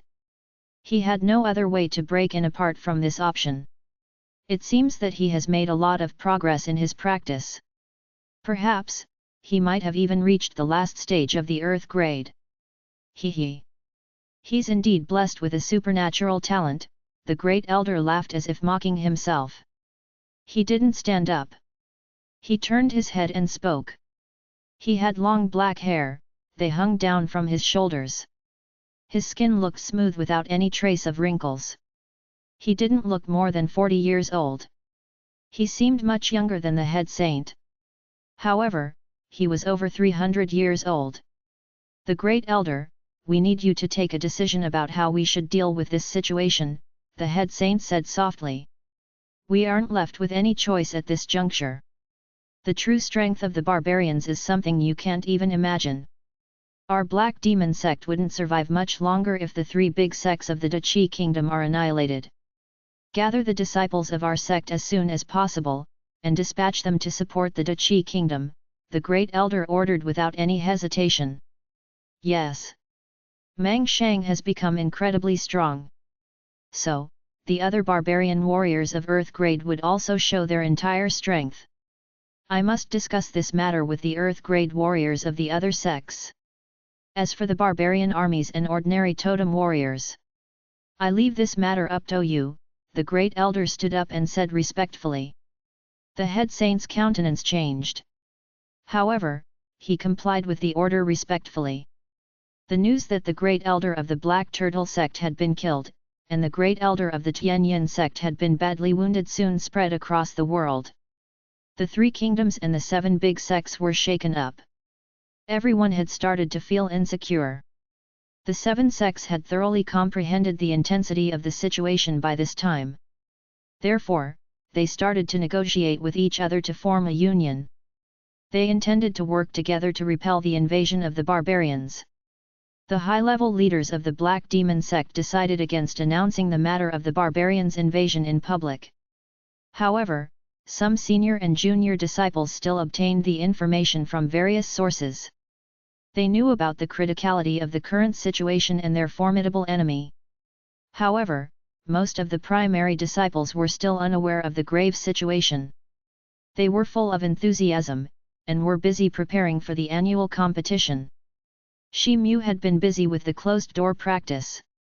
So, he didn't know anything about the chaotic situation and the incident that had happened thousands of kilometers away. He had been practicing the art of breeding heavenly elephants and the art of accumulating spirit power. In addition, he would occasionally accept some orders for refining magic charms. He was rather busy these days. But, his hard work had paid off. He had accumulated a huge amount of money along with other resources. He had gathered up the materials he needed for the summoning formula after a few days of accumulating various resources. Finally, it was time. Shi Mu closed his front door and windows, so that no one could see inside his room. This continued for several days. This strange behavior attracted the attention of several people. But, no one dared to bother Shi Mu as he commanded a good reputation among the new disciples. In the stone house, Shi Mu stood up. The pale golden light in his eyes slowly faded away. He then grasped a black magic brush. There was an exhausted look on his face. But, his eyes looked dignified as usual. A strange octagonal magic formula was drawn in front of him on the floor. It was around 10 feet in diameter. This circular pattern was drawn with several charm characters. These characters were different from what Shi Mu had learned before. These charm characters looked strange, like some kind of an ancient hieroglyph. Some of these strange characters looked like domestic animals, while some others looked like birds. Some of the characters were difficult to identify, they looked like strange scribbles. But, they were connected to each other. There were a few intersecting points in the magic circle. They were embedded with 4 or 5 grey and black crystal stones. These stones were twinkling, and emitting a cold and gloomy aura. These crystal stones were space attribute and yin attribute spirit stones.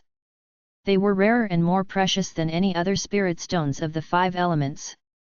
Therefore, most of Shi Mu's money was spent to obtain these stones.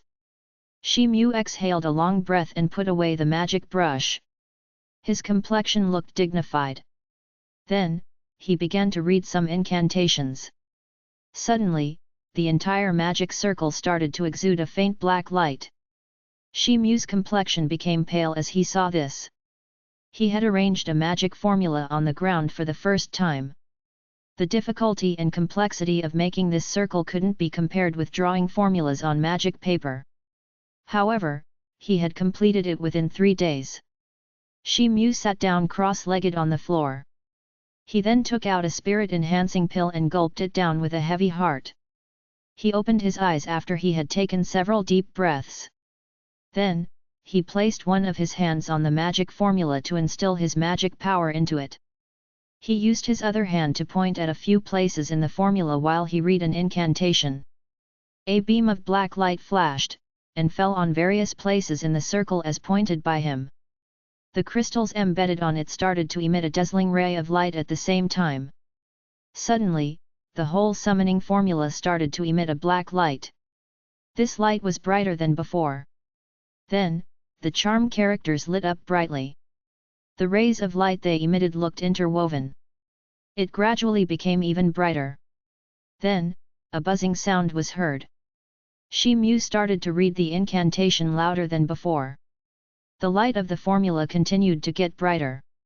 The light of the octagonal circle had become almost dazzling after a quarter of an hour. A faint black mist began to emerge in the stone house. This astonishing view might have caught the attention of many people if the door and windows of Shi Mu's room hadn't been shut tightly. Blue veins stuck out from Shi Mu's forehead. Bean-sized drops of sweat started to roll down his face. The formula had been activated. It had started to absorb his remaining magic power rapidly. His breath started to get heavier with every passing second. But, he was still chanting the incantation in a distinct manner. Suddenly, the space in the middle of the formula twisted. Then, a black mist started to spread in all directions, a frightening aura started to permeate the room. Chapter 108, Yan Luo. Translator, Novel Saga Editor, Novel Saga. Shi Mu was exhilarated. He took out a white bottle from his bosom pocket, and removed its cork.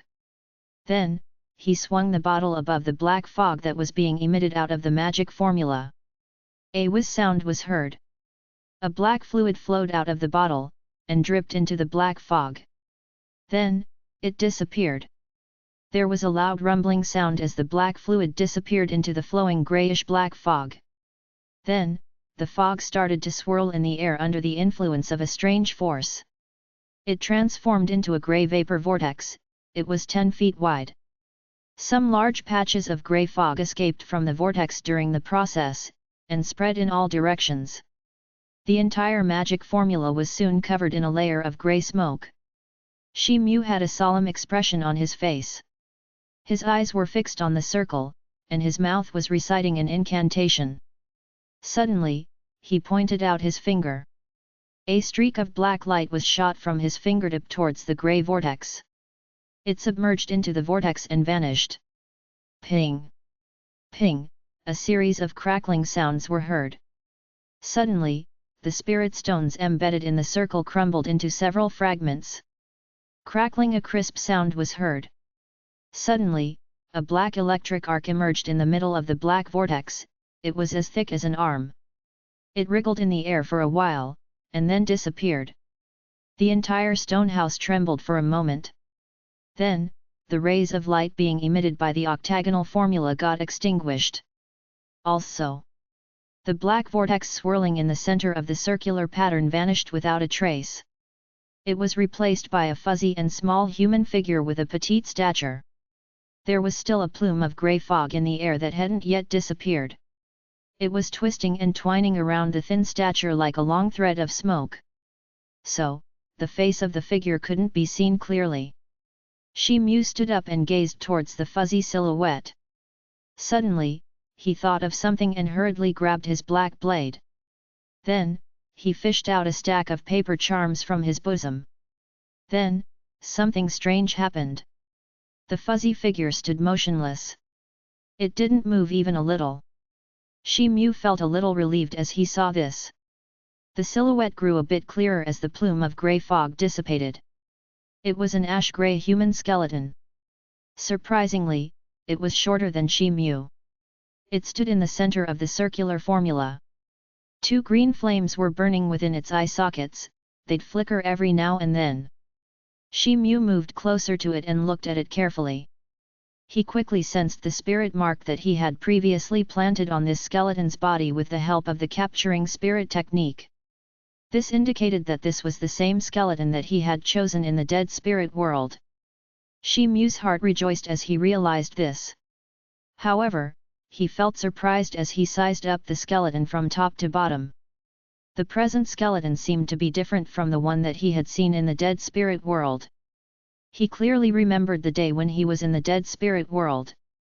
The skeleton that he had planted his spirit mark on was in an extremely tattered and mutilated state. It was even missing an arm back then. However, the skeleton in front of him was entirely different. Both its arms were intact. Moreover, there were fewer cracks over its body. Even the color of its bones seemed to have deepened. Suddenly, the skeleton raised its head. It turned its 2 glowing eye sockets towards Shi Mu. It seemed to be watching him. Shi Mu waited for a moment. He felt relaxed as he noticed that the skeleton didn't have any intention to attack him. He asked, "What's your name? Can you understand what I'm saying?" The skeleton remained motionless. It didn't respond. Shi Mu wrinkled his eyebrows as he saw this. After all, he had spent a huge amount of money to summon this skeleton to this world. Now, it seemed that the skeleton not only lacked vitality, but its intelligence also seemed quite low.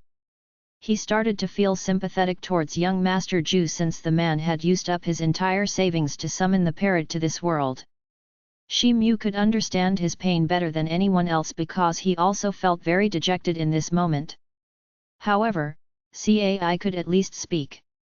This skeleton couldn't even understand human language.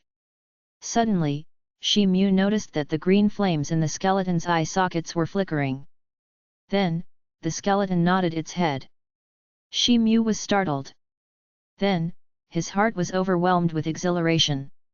He said expectantly, "Move 2 steps forward." The green flames in the skeleton's eyes flashed twice. It seemed after a while that it had comprehended Shi Mu's words.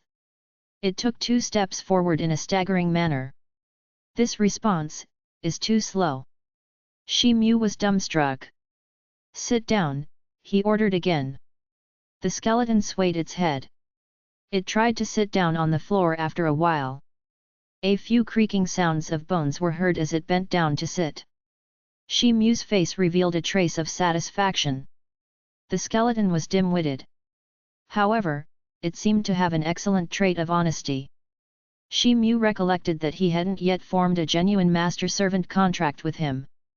Listen. I've summoned you here. So, I'm your master. Now, I'm going to plant a summoning contract on your body.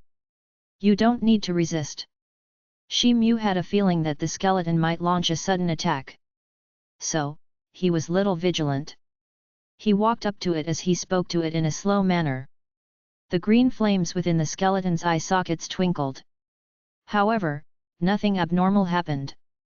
Shi Mu's knitted eyebrows loosened a bit. He thought that he had spoken a long sentence. He had deliberately slowed down his speed of talking, but perhaps the skeleton's poor intelligence still hadn't been able to comprehend the meaning behind his words. He didn't have any patience to give a proper explanation to the skeleton. So, he extended his hand and held the skeleton's head. Then, he quickly started to mutter an incantation. A streak of faint black light was released from his palm. The green flames in the skeleton's eye sockets became faint. It didn't move and let the black light seep into its skull. The black light transformed into black magic characters as soon as it entered its skull. A wisp of Shi Mu's spirit melted into the skeleton's spirit along with the contract. Finally, the master and the servant's spirit were blended. The entire process was completed without a hitch since the skeleton didn't resist. Shi Mu's complexion changed. He heaved a sigh of relief and retracted his hand. Now, this skeleton was his spirit pet since the contract had been officially made. Shi Mu asked the skeleton to move freely and attack him a few times. He felt extremely disappointed even though he had anticipated the outcome. The skeleton didn't seem to possess any special ability. However, its attacking speed was considerably fast. But, its strength seemed ordinary. It could be placed on par with a martial disciple who was at the 7th or 8th level of the body tempering technique. You can return now. I'll summon you again if I ever need your help. By the way, you were shrouded in a drifting smoke when you appeared in this world for the first time. It looked like a band of silky smoke. So, I'll call you Yan Luo. Shi Mu realized that this skeleton wouldn't be of much use to him. So, he sighed and instructed it to leave. An official contract had been established between the spirits of Shi Mu and the skeleton. So, the skeleton seemed to have become comparatively quicker in understanding Shi Mu's words. It nodded quickly this time. A huge consumption of the master's magic power was needed to maintain a spirit pet from a different dimension. Shi Mu had already used up a significant amount of his magic power while setting up the magic formula. So, he was extremely exhausted. He waved his hand and began to mumble an incantation. Suddenly, a plume of black smoke appeared and started to swirl around the skeleton's body. The skeleton's body gradually disappeared into the smoke. Be careful, don't get killed in the dead spirit world. The skeleton faintly heard his final words before it disappeared. At the foot of a giant mountain in the dead spirit world. Suddenly, a puff of black smoke appeared. An ash-grey skeleton emerged from inside it. It was Yan Luo, the skeleton summoned by Shi Mu. It stood motionless, it seemed to be lost in its own world. The green flames in its eye sockets twinkled as the black magic characters appeared in its soul's flame. It seemed to have a relationship with a distant existence. A wisp of faint cold energy was being emitted by the characters in a continuous manner. It made Yan Luo feel extremely comfortable. It seemed to have become more intelligent than before. Yan Luo remained motionless for a few more minutes. It looked around with a blank expression in its eyes. Then, it took a step forward and started to walk towards a distant place. Yan Luo's movements seemed much quicker than before. It was unclear whether it was because of the black magic characters embedded in its soul's flame, or some other reason. It continued to walk for a while. Suddenly, a heavy sound of footsteps was heard from ahead. A pale white skeleton was walking with tottering steps nearby. Its eye sockets were also glowing with feeble green flames. Skeletons were considered to be the lowest creatures in the dead spirit world. But, they were huge in number. In fact, several skeletons' armies could be seen around this lofty mountain peak alone. There was no commander to convene them. So, many skeletons wandered around aimlessly. However, they couldn't go beyond a limit because of certain restrictions. The pale white skeleton had noticed Yan Luo's existence. But, it hadn't reacted.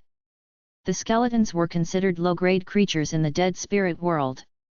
However, they didn't disturb each other meaninglessly unless they were forced to fight in a large-scale war. They usually walked their own paths. The green flames in Yan Luo's eye sockets flickered. However, it didn't make any move. It continued to march ahead. Now, there was only a distance of 2 feet between the two skeletons. Suddenly, the pale white skeleton heard a sharp swishing sound. Then, its world was flipped upside down. Bang! The pale white skeleton's head fell onto the ground with a loud sound. It saw an ash-grey foot bone rushing towards it before it could make out what had happened. Then, there was a crushing sound as the pale white skull was trampled upon and crushed into several pieces. A ball of green light departed from the shattered pieces of its skull. Yan Luo shook its head.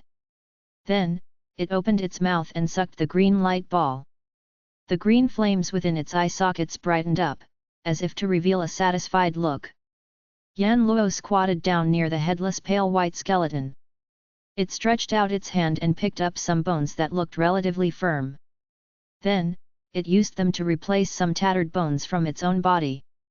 A puff of grayish-black smoke floated around Yan Luo's body.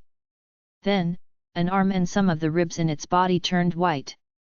Yan Luo's grey and white appearance looked queer. But, Yan Luo wasn't bothered by this. It appeared delighted to move its new body freely. It couldn't help but dance about merrily for a moment. Then, it resumed walking. But, where was it heading to? Even Yan Luo didn't know the answer to this question. The only thing it knew was that it had met a strange man.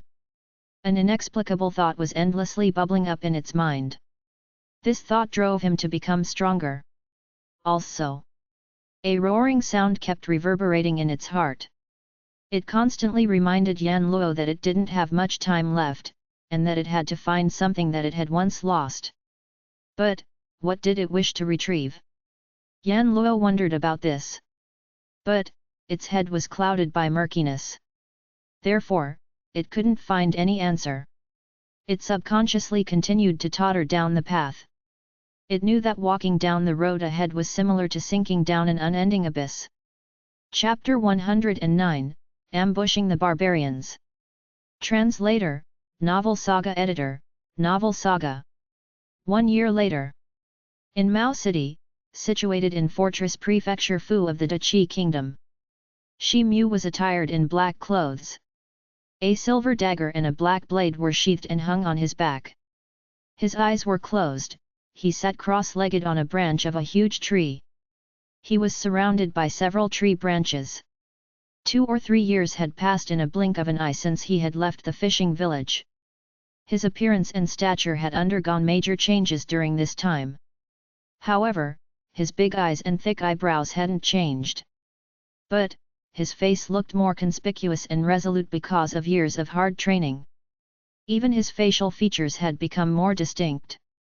His tanned complexion had been replaced by a bronze color. He had grown taller. He had gained broad shoulders and a strong chest. His arms were as strong as cast iron.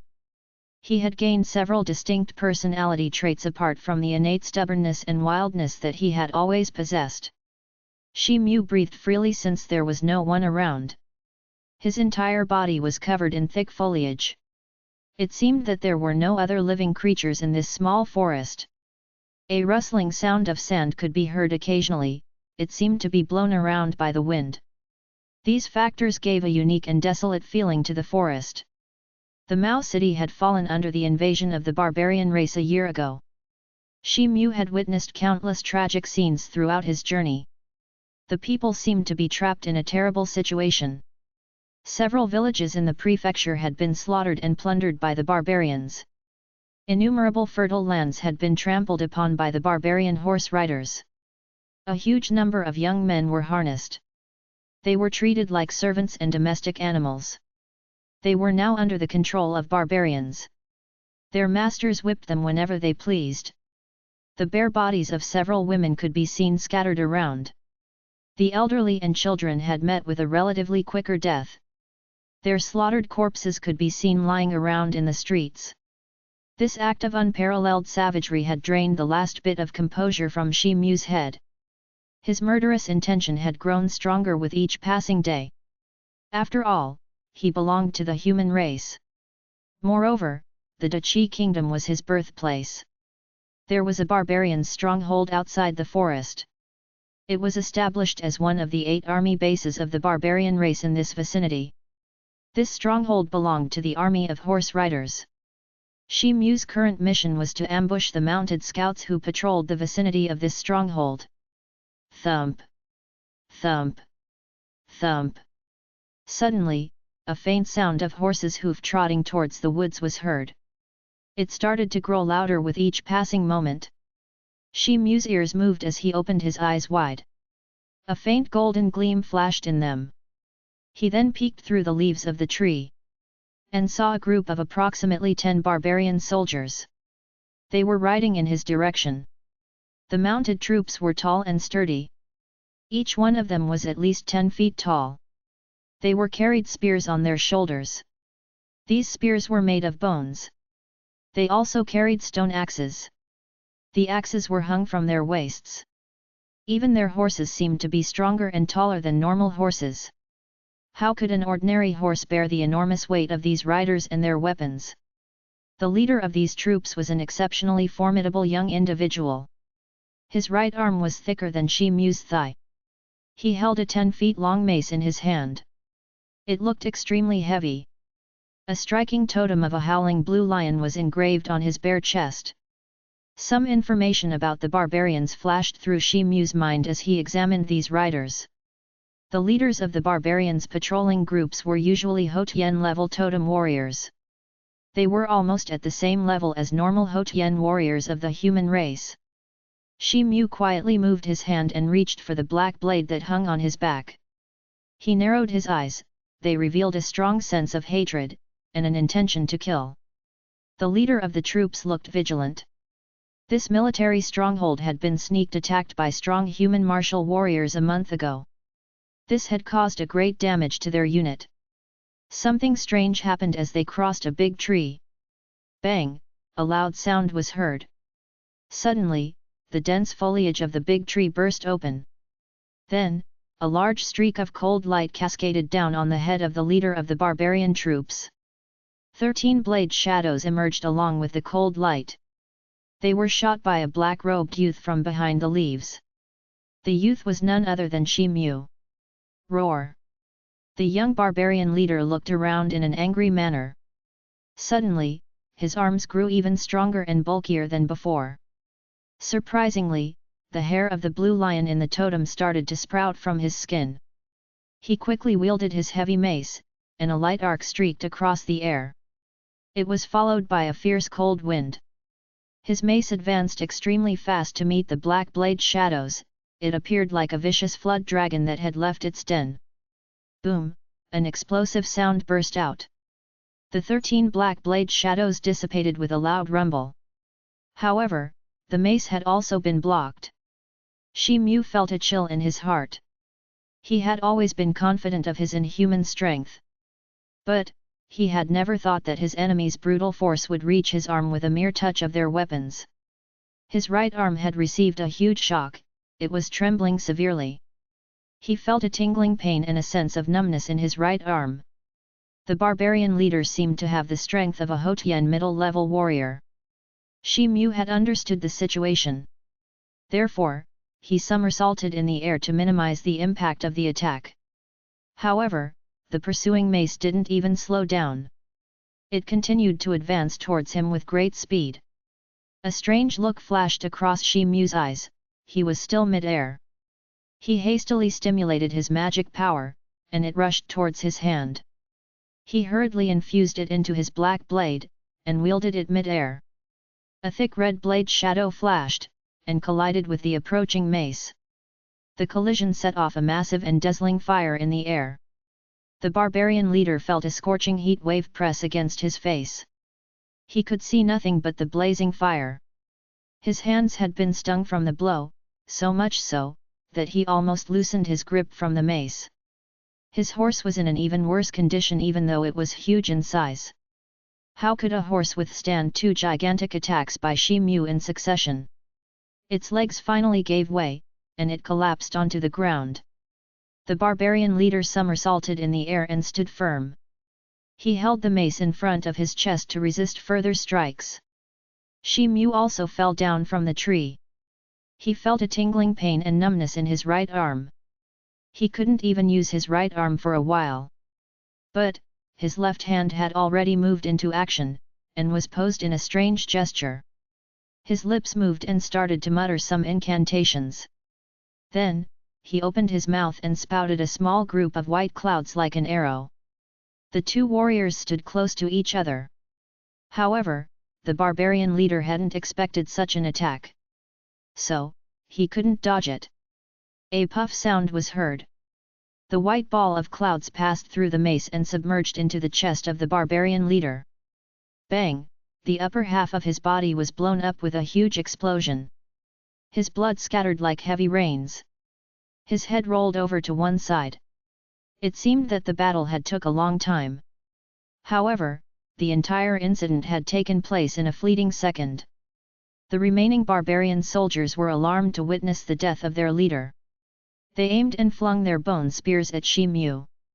A swishing sound filled the air. A dozen or more bone spears rushed towards Shi Mu. Shi Mu tried his best to dodge them, but his right arm still got severely injured. A huge wound was torn open on his hand, it was as big as a human palm. The barbarian soldiers seized this opportunity, and pulled out the stone axes from their waists. They issued a howling sound as they surrounded Shi Mu. Shi Mu couldn't help but grin. He began to whirl his black blade in the air. The glint of the blade reflected in all directions. A chill was spread in the air as it swept towards the barbarians. The ordinary barbarian soldiers were as formidable as an ox. Moreover, they were extremely fierce, they didn't fear death. But, they couldn't stand against Shi Mu since he was a tough Hotian warrior. The remaining barbarian soldiers could be seen lying in the pool of blood after a while, they were all dead. Severed broken legs and arms could be seen scattered around. Not a single corpse was intact. Shi Mu's stern face slowly loosened. Then, a black light flashed as he inserted the black blade into its sheath. He walked over to the severed corpse of the young barbarian leader. He rummaged through his clothes, and found an especially made silver-embedded bone token from his waist. Several lines of odd characters were carved on its surface, these characters looked like earthworms. Shi Mu's face beamed with happiness. He slipped the bone token into his shirt. He didn't linger over the place since his mission was complete. He turned around and made his way into the woods. Then, he started to advance towards the northwest direction. Soon, he disappeared into the woods. Another group of barbarian horse riders passed through the same woods after half an hour. They were massive in number. Their group consisted of more than 100 soldiers. The leader of the group was an extremely tall barbarian, he was taller than regular barbarians. He was a middle-aged man. He looked as formidable as a brown bear. 2 huge steel axes were hung on his back in a crisscross pattern. They were twice the size of a normal human adult. The complexion of the soldiers changed as they saw the horrible scene in the woods. They hurriedly drew out their weapons as if they were about to encounter a formidable enemy. The middle-aged barbarian leader jumped down from his horse and looked around. Then, he walked up to the corpse of the young barbarian leader, the upper half of his body was missing. The eyebrows of the middle-aged leader moved a few times as he saw this, his face turned pale. The lion totem. Can this be warrior Wu Luo? A tall barbarian approached. His complexion darkened as he saw the lower half of the corpse lying on the ground. Right, the middle-aged leader forced out a word through his gritted teeth. Wu Luo and the middle-aged man belonged to the same tribal background. Both of them seemed to be related by blood. The tall barbarian was tactful. So, he didn't say anything else. The human race is too atrocious. They slaughtered our warriors right under our noses. We've already lost more than 20 totem warriors over these past few months, the middle-aged man spoke in a bitter tone. It seems that the humans have set up a stronghold for ambushing the barbarians in this area. They must have been especially assigned to ambush our formidable warriors. We better report this matter to our great leader, so that we can scout around in this area, the tall barbarian suggested after a momentary silence. We'll report this together. The great leader will definitely approve. Wu Luo was the youngest totem warrior of our Black Fire tribe. So, I'll make sure that I personally behead the murderer, and offer his head to Wu Luo's dead spirit, the middle-aged leader said furiously. A glint of murderous look flashed across his eyes. The killer that he was cursing had already traveled several kilometers by this time. He had arrived in a forest shrouded in fog. Shi Mu galloped towards the entrance of the woods. He looked vigilant, he continuously observed his surroundings. He slowed down once he had traveled several kilometers into the depth of the woods. He touched his bosom and felt the bone token in his shirt. Then, he heaved a sigh of relief. The barbarian race had launched an unprecedented large-scale invasion on the Dachi kingdom a year ago. The 7 major sects of the 3 kingdoms had formed an alliance at that time. They had collaborated to fight against the barbarians' invasion. However, the barbarian race hadn't anticipated that the 7 big sects would react so quickly. Therefore, the invasion had been repelled, and they had recaptured the 3 fortress prefectures of the western part of the Dachi kingdom. Therefore, the flames of war hadn't spread into the Yan and Huang kingdoms. However, millions of houses had been destroyed. People had been captured and turned into slaves. Therefore, the 3 kingdoms and their neighboring prefectures had been extremely annoyed. They had desperately wanted to express their displeasure. Therefore, the elders of the Black Demon sect had decided to cancel the annual competition after a high-level discussion. Moreover, all the disciples had been sent to take leading positions and reinforce the Dachi fortresses in turns. It was considered as a learn-through-experience training for the disciples. So, the tasks assigned by the sect had changed into battles with the barbarians. However, Shi Mu hadn't been dispatched to the fortress prefectures because of his splendid skills of making paper charms. Instead, he had been asked to stay within the sect, and make commonly used low-level paper charms for the battlefront. However, the Black Demon sect had begun to suffer scarcity of manpower as the battles grew more intense. Therefore, Shi Mu was finally dispatched to the battlefield 6 months ago. He was assigned to the Fu Prefecture, one of the 3 fortress prefectures of the Dachi kingdom. Shi Mu had become quite familiar with the woods since he had been roaming around for a while. He arrived under a cliff at the edge of the woods. He stopped in front of a huge tree. He observed the area carefully, and listened to distant sounds. He fished out a blue token from his shirt once he was satisfied. 5 or 6 red charm characters were inscribed on the surface of the token. These characters were surrounded by a complex circular pattern. Shi Mu held the token in his right hand. Then, he started to mumble something. The characters on the token lit up brightly as his magic powers were infused into them. It exuded a faint blue light, it was shot in the direction of the huge tree. After that, the blue light got submerged into the tree. Chapter 110, Miss K. Translator, Novel Saga Editor, Novel Saga. Shi Mu noticed a blue light's flash in the roots of the tree. It turned out to be a big hole. It was an entrance to a dark tunnel. A 3-meter wide hole had appeared in the roots out of thin air. A stone staircase could be seen inside the hole.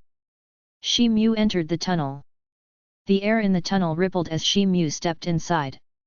The entrance of the tunnel became fuzzy, and then vanished without a trace. Shi Mu passed through a short passageway, and arrived at a spacious underground space. The walls of the tunnel were embedded with a number of oars. They were emitting a white light, and were illuminating the dark underground space. The underground tunnel seemed to be a deserted mine. It was completely dry from the inside. There were traces of excavation on the surrounding walls. Moreover, there were around a dozen shabby stone rooms in the tunnel. A crude stone table and a few stone stools were laid in the depth of this underground space. 7 or 8 people sat around the table. They seemed to be discussing something. They turned their heads in Shi Mu's direction as they heard the sound of his footsteps. The hazy expressions on the faces of these people could be seen vividly in the sparkling silver radiance of the surrounding stones. These people looked extremely young. Each one of them was around 17 or 18 years old. They wore different uniforms. This meant that they belonged to different sects. Some of the disciples smiled as they saw Shi Mu. They greeted him with a smile. "Brother Shi, your return from this mission was delayed in comparison with your previous ones. Look at his face. It seems that he has successfully completed his mission again, right?"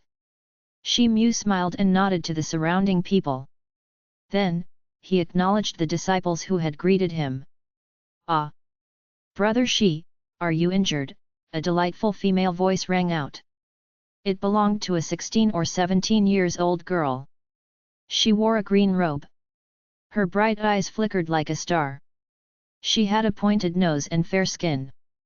Her skin seemed as soft as cream. She had an exquisite figure. She was looking at Shi Mu's right arm. It was smeared with blood. There was a long wound on his arm. It looked distinct even though the blood had dried up. It was indeed a ghastly sight. "It's just a little bruise. There's nothing to worry about. I would still like to thank Miss K for her concern." Shi Mu looked at his wound, and replied with a faint smile. The delicate eyebrows of the green-robed girl wrinkled. It seemed as if she wanted to say something. Suddenly, a young man stood up. He had been seated beside the beautiful girl. He had been quiet till now. The surrounding people became silent as they saw this. "Brother Shi, have you accomplished your mission?" The young man was dressed in the blue uniform of the Black Turtle sect. He asked in a bitter tone. Shi Mu wrinkled his eyebrows. His facial expressions turned indifferent. He pulled out a silver-embedded bone token from his bosom, and handed it over to the blue-robed youth. The youth received the token. He examined it carefully a few times. Then, he took out a 1-foot-wide round jade plate from his clothes. After that, he took out a short silver stick, and touched the plate with it. Buzz, a humming sound was heard. Suddenly, a luminescent layer of white light emerged on the surface of the plate. The light then condensed into a 2-feet-long light screen in the air. Several lines of text started to appear on it. They were the missions that had been assigned to these disciples. The assigned missions were recorded on the screen. Everyone's eyes lit up brightly as they looked at the light screen. The blue-robed youth pointed the silver stick at one of the missions. It involved the ambushing of the barbarians patrolling troops. The light screen sparkled, and spouted out a group of light beams. The light beams transformed into the shadow of a young barbarian and an image of an especially made bone token. Some strange characters could be seen on the surface of the token. The image of the silver-embedded bone token and the token in the young man's hand were an exact match. The young man compared the image with the token in his hand. The corner of his eyes twitched slightly.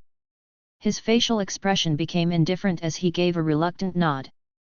He then recited an incantation, and pointed the silver stick at the screen.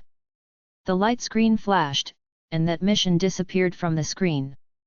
Shi Mu fished out a palm-sized black token from his bosom, and tossed it over to the blue-robed young man. Shi Mu's name was mentioned on one side of the token. A few cloud-shaped strange magic characters were carved on the other side. Number 452 was etched in the center of the token in silver letters. The young man's complexion darkened, but he didn't say anything. He gently touched Shi Mu's token with the silver stick. A silver light sparkled as the number on the token was increased by 20 points. Now, there was number 472 on the token. A black light flashed as the young man tossed the token back towards Shi Mu. Shi Mu caught the token without even exchanging looks with the young man. Then, he bowed to the surrounding people and began to depart. The war with the barbarian race had started the same year. Several large-scale confrontations had erupted between the barbarians and the armies of the Three Kingdoms during this period. Moreover, the union formed and headed by the 7 big sects had waged 3 large-scale battles against the 8 tribes of the barbarian race. The outcome of the 3 battles had turned out to be detrimental for both sides. Both the sides had suffered major losses. Several Earth-grade warriors had been wounded badly. Moreover, both the sides had lost several Xian-Tian warriors. The human race had more powerful Earth-grade warriors than the barbarian race. However, Mang Shang, the top barbarian warrior, had an extraordinary strength. Even the most formidable Earth-grade human warriors didn't stand any chance against him. Therefore, both the sides had reached a mutual agreement after the 3rd major battle. An ingenious balance had been attained as a result. Suddenly, both the sides had stopped dispatching the warriors of Xian-Tian level or above to the battlefield. Instead, the Houtian warriors from both sides had become the main fighting force on the battlefield. The human race had started to dispatch massive numbers of Houtian warriors to the war-ridden areas of the Three Kingdoms, especially the ones that had been occupied by the barbarians. They constantly raided the barbarians' strongholds, and assassinated their totem warriors. Their aim was to undermine their strength bit by bit. However, the barbarians had adopted the same policy. Therefore, the large-scale battles had ceased to take place. Instead, small battles had started to burst out on a daily basis. The union of the 7 big sects had decided to mobilize the disciples of various sects to fight against the barbarians jointly in order to resist the invasion in an effective manner. The elders of the 7 sects had arrived at an unprecedented agreement. They had decided to integrate the manpower and resources of the 7 sects. Then, they had set up the union missions with a special meritorious system. The elders of all sects had unified their disciples and distributed them into several small teams. The team members were supposed to work together peacefully.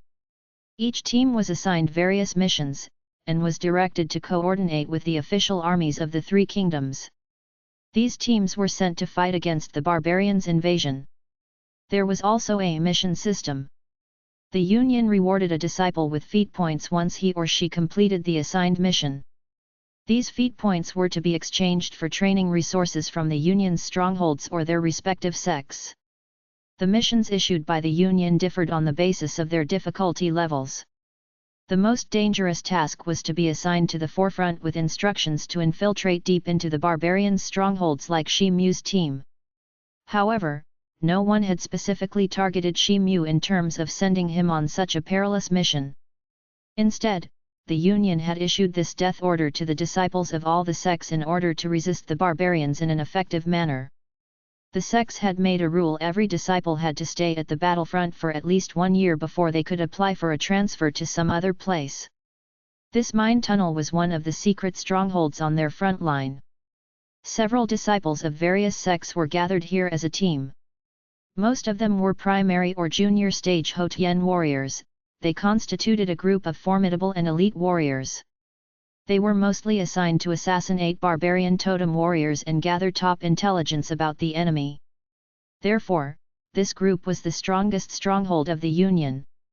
The blue-robed young disciple was named Bai Yushu. He belonged to the Black Turtle sect. He was the dominant one in this group since he had reached the advanced stage of the Houtian level. Therefore, he was nominated as the leader of this team by the Union. However, he wasn't on good terms with Shi Mu. In fact, their relationship was extremely cold. The green-robed young girl was named Kei. She was a wood-style magician practitioner of the Wonderful Sound sect. She excelled at healing magic with her wood-style magic art. She was one of the 2 magicians in this stronghold. She had become quite popular among the male disciples of this stronghold because of her splendid beauty and elegance. Shi Mu was the only other magician in this stronghold. Therefore, the two of them had a lot of things in common. Moreover, Shi Mu had been concerned about Zhong Xiu, who was also the member of the Wonderful Sound sect. So, he had taken initiative to communicate with Kay more than anyone else. Therefore, both of them were on good terms. "Brother Shi, wait! Let me see your wound." Kay approached Shi Mu, and held his wounded arm without any hesitation. Then, she started to examine his wound. Bai Yushiu was upset to see this. Shi Mu didn't reject her help. He stood motionless and allowed her to examine his wound. It was a long wound, but it wasn't deep. Moreover, there was no indication of poisoning. Kay felt relaxed. She extended her slender finger towards the wound. Then, she started to chant delightful words of a strange incantation. Suddenly, a ball of hazy green light emanated out of her fingertip. She slowly moved her finger along with the green light around the wound. Then, the green beam of light enveloped Shi Mu's wound. Shi Mu felt a cool sensation and an irresistible itch in his wound. It was hard to endure this feeling. Surprisingly, his wound was rapidly healed, only a slight scar was left behind on his arm. He knew that the scar would disappear within 3 to 4 days. Sister K's wood-style healing technique is truly amazing. "Thank you so much." Shi Mu didn't feel the slightest pain as he swung his arm. Then, he smiled and complimented. "Brother Shi, you don't have to be so polite. I should rather thank you for bestowing so many paper charms on me during my previous missions." Kay smiled and replied. Her curved eyebrows quivered slightly. "Oh! Sister K is so biased. She always calls us fellow apprentices. But, when she meets with someone, she changes her term for addressing, and calls him brother." A strange laughter burst out in the crowd. Kay turned around and pulled a face at the other disciples as she heard these words. Her playful expressions were a sharp contrast to her pretty appearance. This constituted a unique aura around her that made even Shi Mu's heart skip a beat. However, her playful appearance made Bai Yushiu's complexion even more unsightly. "Sister K, you can call me Brother Guan too," a person with a huge build and plump body teased her with a grin. Kay turned around and looked at him without saying a word. Then, she bid Shi Mu goodbye and walked in the direction of her room. Another girl stood up, and left along with Kay. She had a petite stature, and a cold face. She was dressed in a white robe. The two of them whispered to each other as they walked out of the room. This white-robed girl seldom spoke.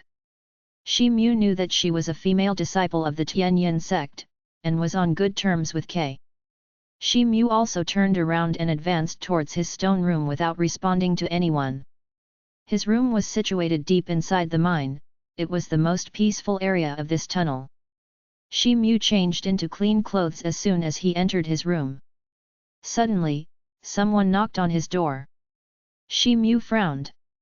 He opened the door, and found a young Taoist warrior standing at his door. A sword was hung on the youth's back. "Brother Shi, I know you've just returned from a mission. So, I didn't wish to disturb you. But, I've just received a mission, it's a difficult one. So, I'm in a desperate need of a golden armor charm," the young Taoist requested in an embarrassed tone. "Brother Qin, you don't need to be so formal. Just come in with your materials." Shi Mu invited him inside. Then, he sat down by his stone table and said with a smile. This stronghold was set up very deep inside the enemy-occupied territory. Shi Mu was the only person who could make paper charms in this stronghold. So, all the disciples had to ask Shi Mu for charms. Therefore, Shi Mu held a high status in the stronghold, and everyone was polite to him. After all, a paper charm could determine a life and death situation in the battlefield.